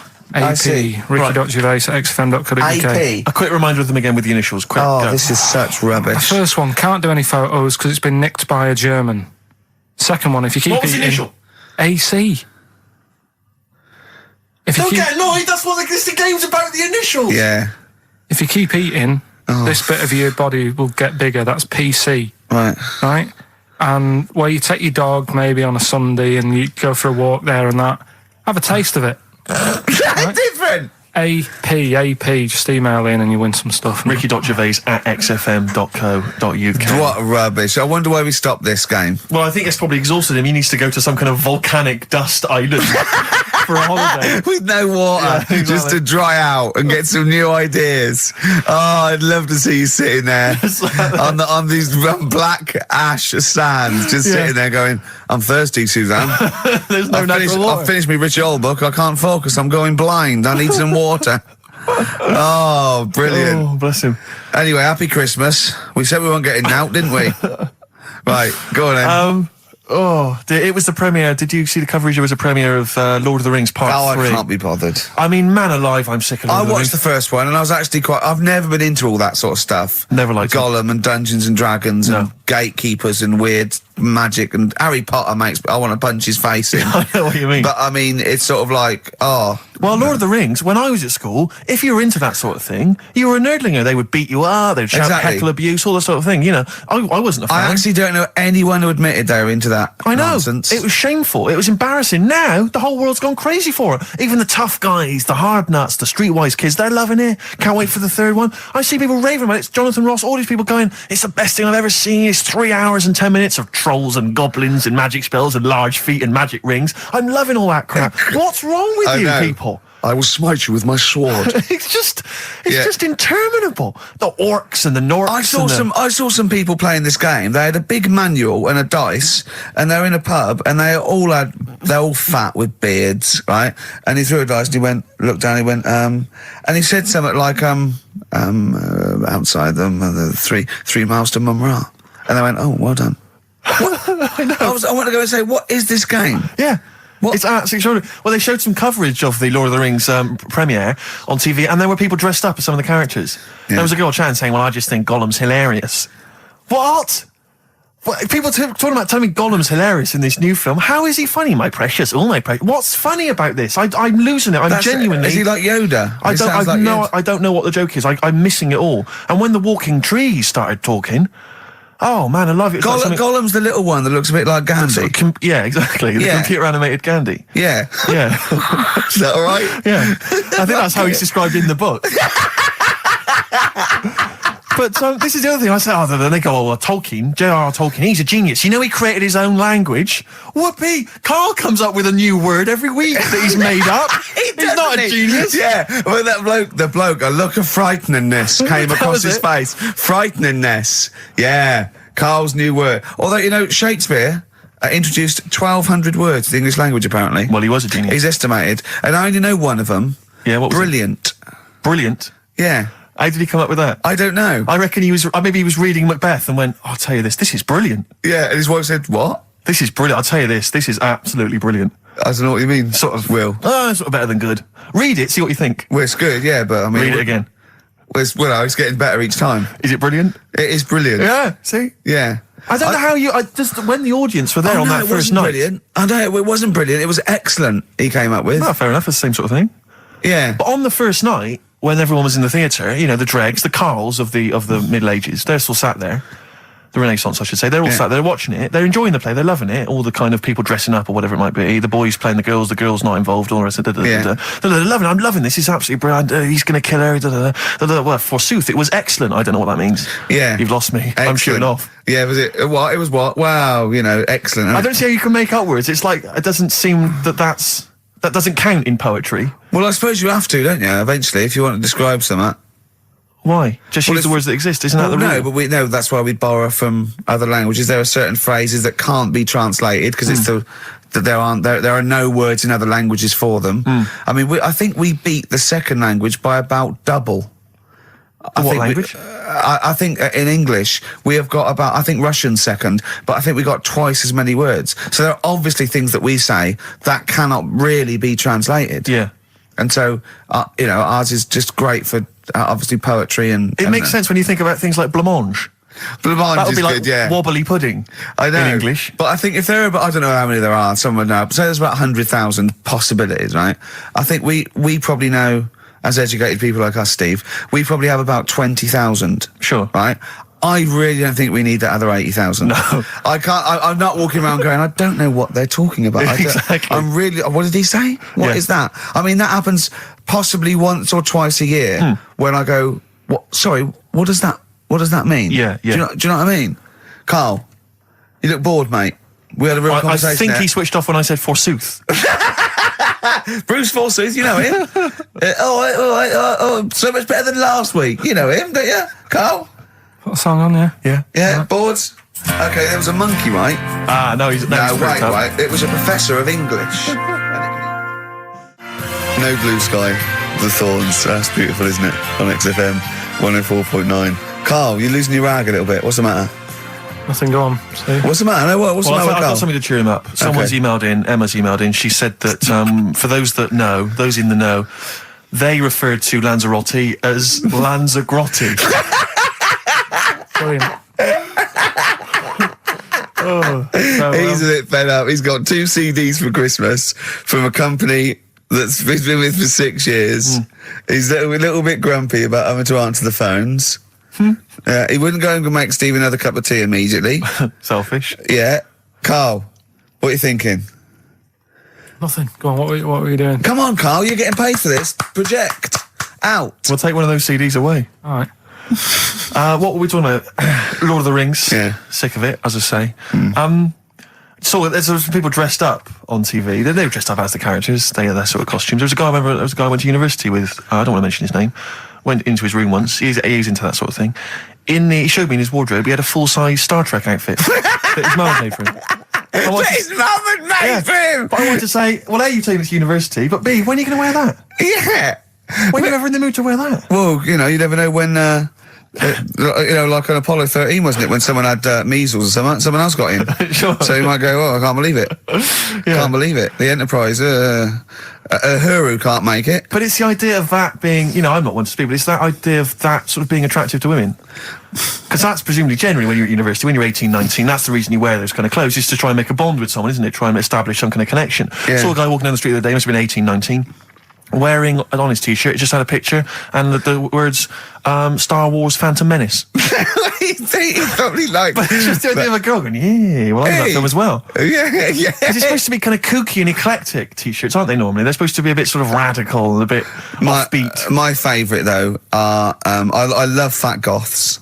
Yes. I really love Who fat are still goths. persevering with it, even into their 30s? I like fat young ones. I love fat 18-year-old goths. I really like them. They're one of my favourites.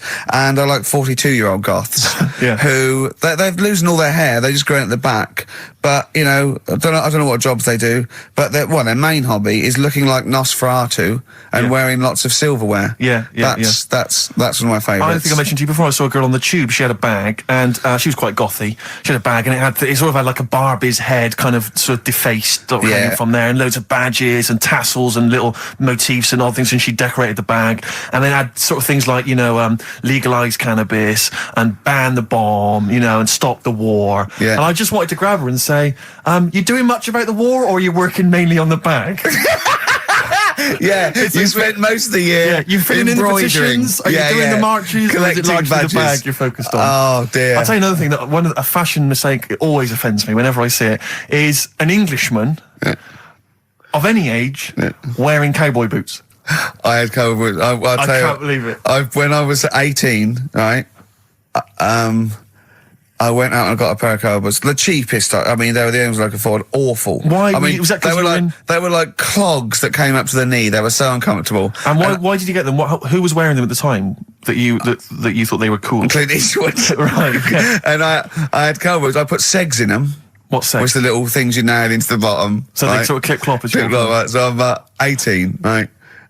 Those tight jeans, so tight in fact, I thought I had to enter the doctor, and I said my balls are aching, and I went off. I said I've got a pain in my epididymis and all this, which I was doing biology, and he went, your jeans are too tight, they're squashing your balls. Right?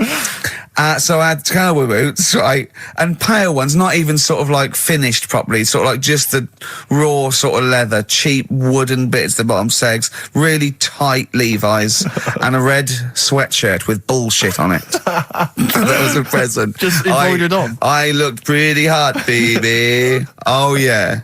Yeah, and I remember once as well. This was really embarrassing. I had leather jacket, and how old were you? Oh, this is embarrassing. 26, I think. And I just had a nice leather jacket, right? But I was bored one day, and so it's about 1986, 87. Yeah, 87 must have been. And I just painted on the lapel a little acid. And that didn't last. And were you going to acid house raves at the time? No, of course not. No. But I remember that one didn't last long. That was in the bottom of the wardrobe immediately. Yeah. I knew at the time. I just thought, what is that? Yeah. But I forgive anyone sort of anything up to about the age of 25, right? I don't know. But I mean, it's getting close there, yeah. But certainly up to the age of 20. But it's the 40-year-olds. It is the 40-year-olds that just still have a little go. Goths are the best. Goths are the best. Or the cowboy stuff, because there's never been a culture of cowboys in this country. I know, So you see the 40-year-old guy with the kind of cowboy jacket with the tassels. Yeah. Or the bootlegs tie. Add that, yeah. Because you've been through most phases. This is what's interesting to me about you, is you're quite self-aware. But the most committed one was probably the New Romantic when I first went to university. So, 18, red bullshit T-shirt and tight jeans. Within a couple of months, David Sylvian, just full makeup and that. Can I ask, because having never really subscribed to one of those fashions, one of those styles,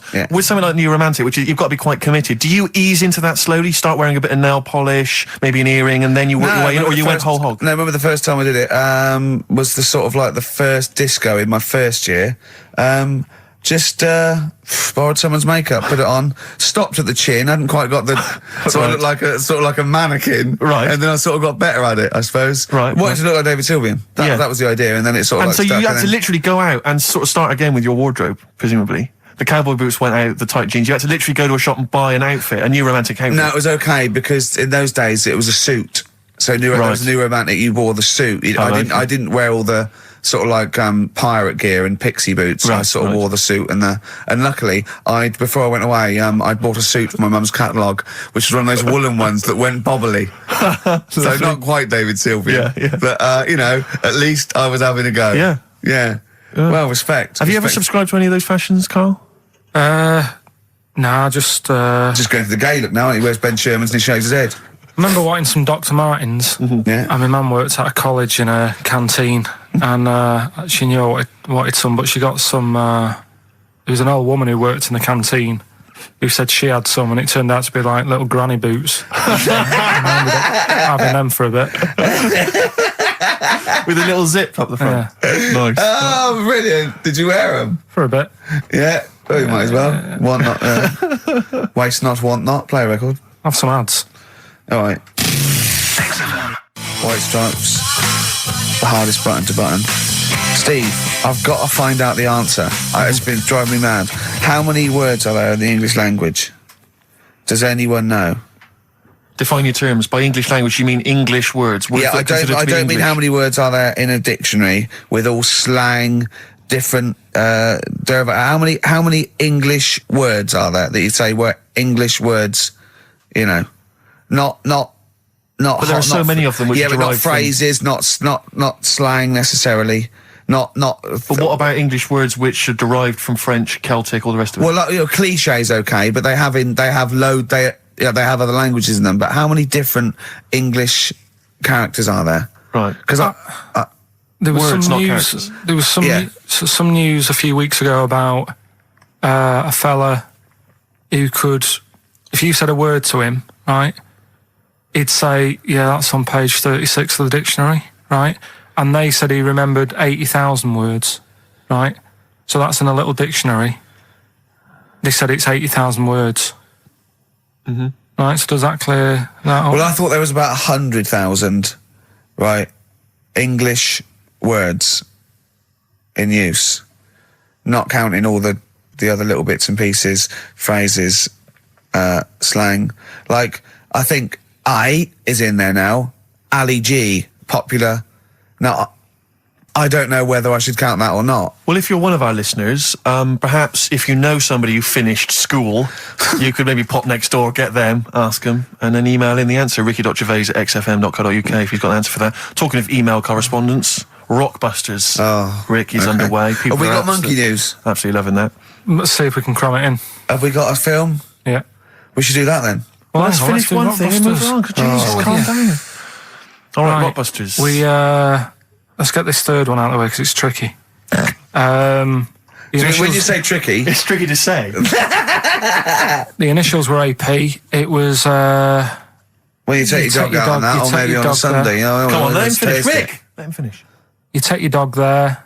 You might go there on a Sunday. Have a taste of it when you're there. Right, that was AP. The answer. Alex Parks. Right. Alex. Parks. Yeah. It kind of doesn't work, that one. But That one doesn't work. I know. It's you know that one doesn't work. Yeah. Okay, good. Okay, well that's fine. That's That's fine. what I was trying to work out when you were messing around. What That's do you mean why it isn't messing that around? good. Okay, come on. The other ones. The first one was the German These are gonna be fella. brilliant. Can't do any photos because it's been nicked. What's German that? fella can't do any photos because it's been nicked. That was The initials were? AC. I've got it. I took, Right, it's Aztec camera. Yeah, But what's that got to do with the German fella nicking it? because the way he'd say it, he'd be like, Aztec camera. So why ain't you taking any pictures? Can't. Why? Aztec camera. Why is that German? Just sounds a bit. Right, do you know that's rubbish then as well? You know that one doesn't work, do you? And the second one was, if you keep eating, this bit of your body will get bigger. PC, yeah. Phil colons. Phil. It's honestly right, Carl. Phil Collins. Phil honestly, Collins. right, okay. I don't know what the PC term is for this, but I honestly think. I think you're quite bright, I think you're quite streetwise and all that things, but I actually think. Oh, I've got to be so careful here not to offend people, but I think you might be. Could you maybe describe it through a sound? You might be educationally subnormal. Does that worry you? No. I've got by all right. I'm not going to worry about it now. You know what I mean? I'm 30. Do you know what I mean? Why start worrying about it now? But you've got the mind of a 12-year-old. So what? Sure. Do you know what I mean? I don't worry about stuff. If you don't know about stuff, you don't worry about it. Yeah. So I'm happy. Well, if he's educationally subnormal, I'm afraid also Matt Briggs of South East London is as well, because he got all three right, as did a number of other people. Well done. Well done. That. Yeah. So he's won that stuff. He has indeed. Play a record. We've also got your film quiz coming up and Monkey News. We're all looking forward to that. Right. Monkey News. Bit of Bowie. Yeah, one of my favourite Bowie songs of all time, Letter to Hermione from Space Oddity. Have you got any Christmas shopping? I should show off and do that now. Letter to Hermione, David Bowie.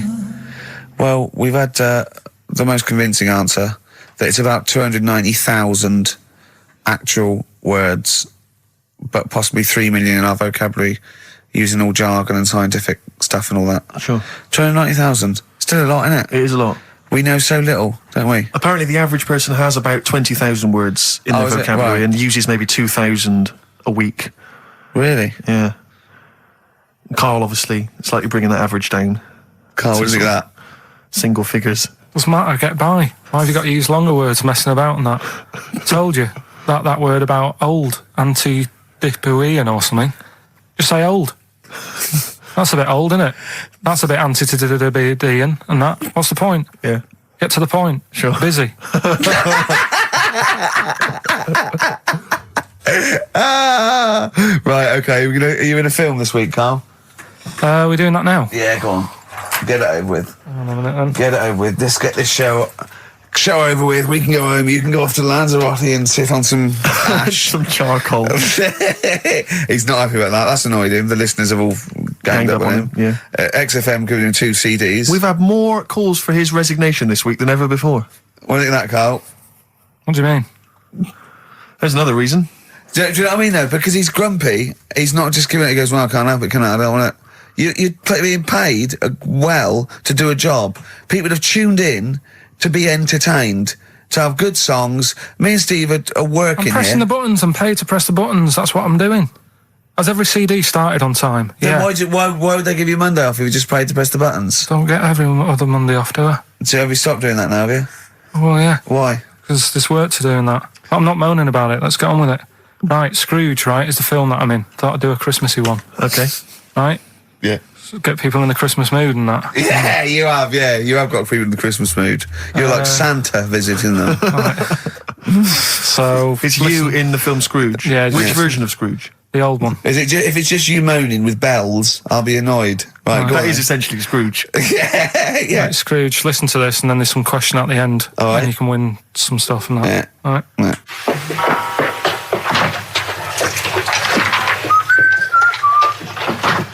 You're late. Only 20 minutes. What do you mean by coming in here this time of day? I've just been doing some Christmas shopping, haven't I? Probably do some more shopping on Monday because it's my day off, isn't it? Yes, I know it is. You don't have to tell me. Do you want to see what I've bought Suzanne? No, thank you. I don't mind showing you. It's only a Christmas present, isn't it? Just bought some more condoms. Why? Well, I bought some last year. Got 2 boxes. They all got used, so... I'm very glad to hear it. How much do I pay you? Why are you asking? So the presents I buy has got nothing to do with what I earn. Like I say, if I won the lottery, I wouldn't go mental on her. Do you know what I mean? I probably wouldn't even tell her because I think she'd want to travel around the world and all that, and I'm not into that, to be honest, so I'd probably keep it quiet. Why? Well, once you've been around the world, where do you go next year? Each to their own, though, innit? You know what I mean? Well, what do you want? What for Christmas? Not that fussed, really. And you, it's just as well I'm not that fussed, because do you know I do some work at XFM? Do you know what they're giving me for Christmas present? Nothing? No, might as well have been nothing. 2 CDs. That's it. I was well fed up. I'm sure you will. They give you a list of about 30 albums and you get to pick 2 off the list. So I've gone for Kings of Leon album and the best of Bob Marley. Mr. Marley has been dead these 7 years. In fact, he died 7 years ago this very day. Did they? Do you know what sort of donuts Bob Marley likes? It's not my business. No, it's not a proper question. It's an old Peter Kay joke. He likes the ones with jam in. Do you get it? Garlic bread. It's good, isn't it? Excellent. Oh, Carl, well done. Carling Scrooge there. The only man more mean and depressed generally than Ebenezer Scrooge. Oh, dear. Oh. What's the question, Carl? Well, if people have been listening from the start, right, what albums am I getting? Yeah. Is that good? Mm-hmm. Good, yeah. What albums am I getting from for working for this place for 6 years? All right. Ricky.Gervais at xfm.co.uk.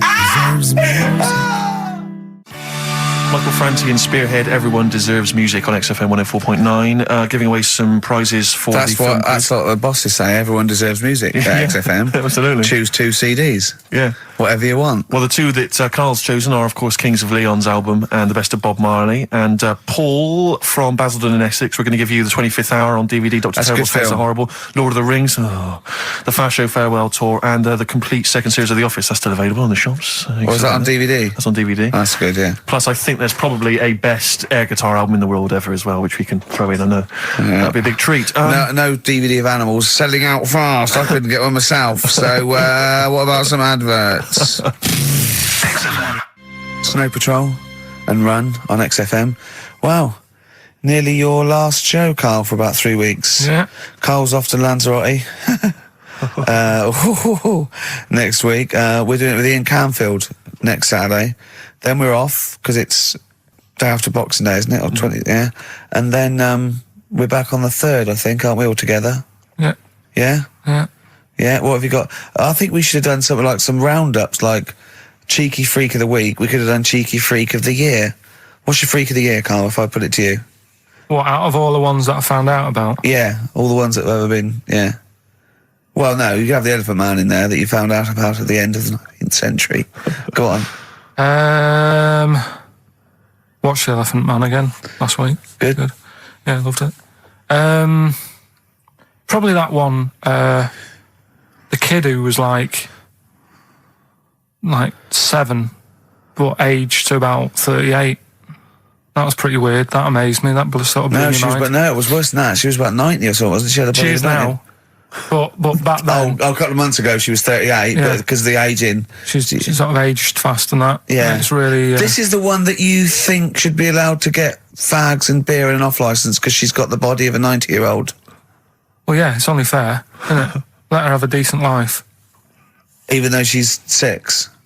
If she wants a packet of fags, the doctor said, you're older and that. Even though you're 6, you are sort of 72. If she wants a packet of fags, let them have them. She was 72 September, wasn't she? Yeah. So, yeah. But it was that's probably Do you the actually weirdest think that would be a good idea to give a 6-year-old with an aging disease a packet of fags? If that's what they want. If that's what they want. And a pint of Tennants. All the stress and that she goes through. It was saying something about how she has to have a passport picture done every 3 months or something. Do you know what I mean? Wow. That's what she's dealing with. So that was probably the weirdest. Can we just say that Carl doesn't take the mickey out of these freaks? No. These people. I just, it's things that fascinate me at the end of the day. Yeah. Things like that are weird. And things that, there's certain things that people get excited about that I think, well, what are you getting excited for? Like what? News. Do you know I normally do the headlines and that? Yeah. Have we got any headlines? Not really, because there isn't that much going on. This is what annoyed me, though. There was something about a woman who's going up Everest on a bike. Do you know what I mean? And they were like, oh, brilliant.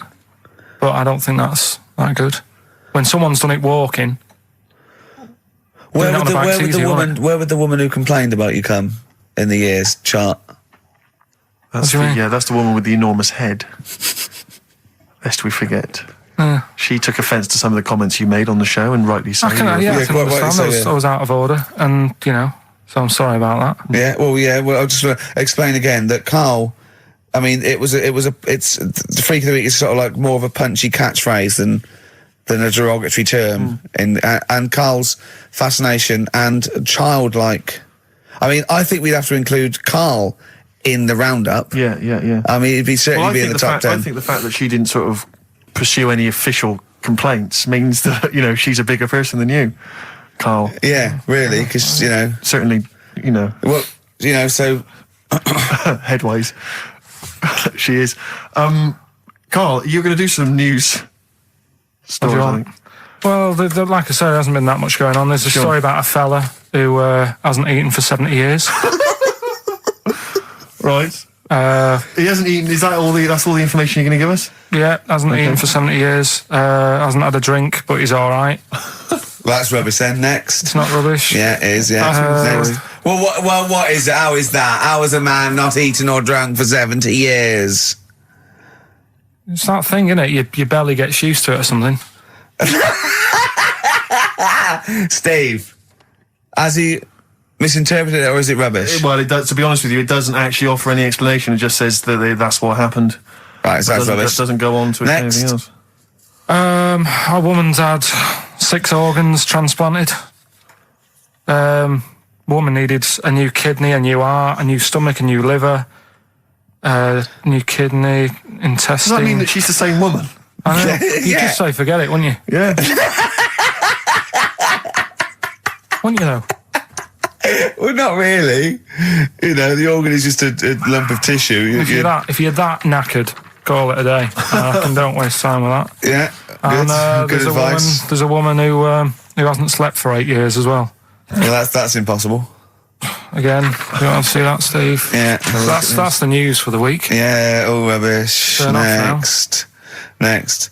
Do you want to apologise once more for anyone you might have offended over the year? Yeah, like I say, I'd never want to upset anyone. We're just chatting about stuff it's just chatting. It's from the heart. You see something, you say, "Oh, it looks a bit like so and so," or "Isn't it a bit?" You're not really, you don't really try and hurt anyone's feelings, do you?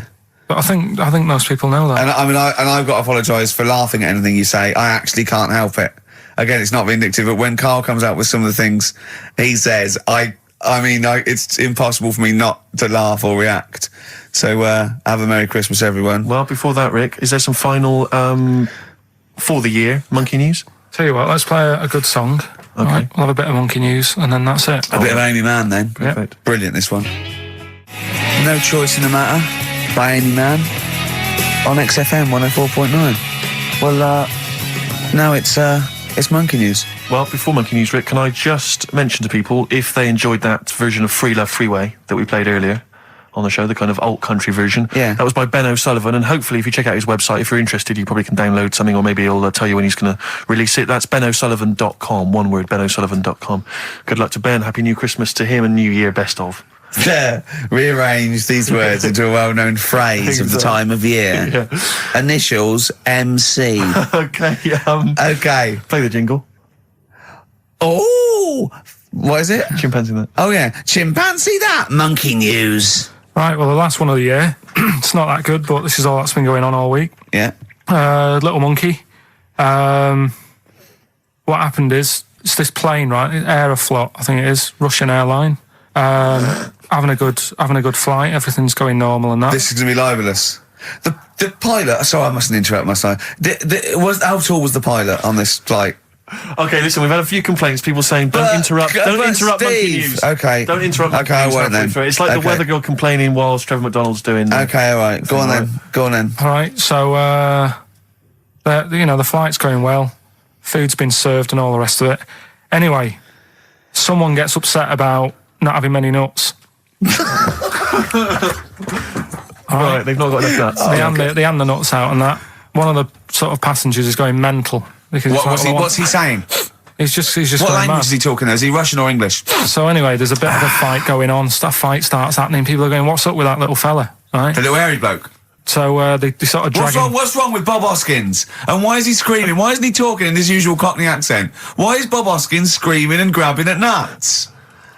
So you've ruined it. Come on. Forget it. Have I ruined? Right, Rick, turn his microphone off so he can't interrupt you. Right. So anyway, there's a fight going on. Nuts are going everywhere, right? So anyway, they manage to tie him down. They get him on the floor, tie his legs up and that, right? His little legs. Get him to... Come on. See you later. Have a good Christmas. No! Carl, how dare you? Finish the story. All that happened is they got back. It turned out that he shouldn't have been on the plane anyway. Why? His passport wasn't valid. Right. and you can't cause problems on planes and that. So he got put in a cell for a bit. Turned out it was a little monkey. Right. Quick question, how did he complain about the shortage of nuts? Yeah. He just was going mental. Right, he didn't actually call over a stewardess, he just... Well, how did he get on the plane in the first place? What ticket did he have? Have a good Christmas and that. But yeah? you know it's rubbish. You See must you know later. that's rubbish. All You the must best. know that's rubbish. All the best. You must know that's rubbish. Where was he going?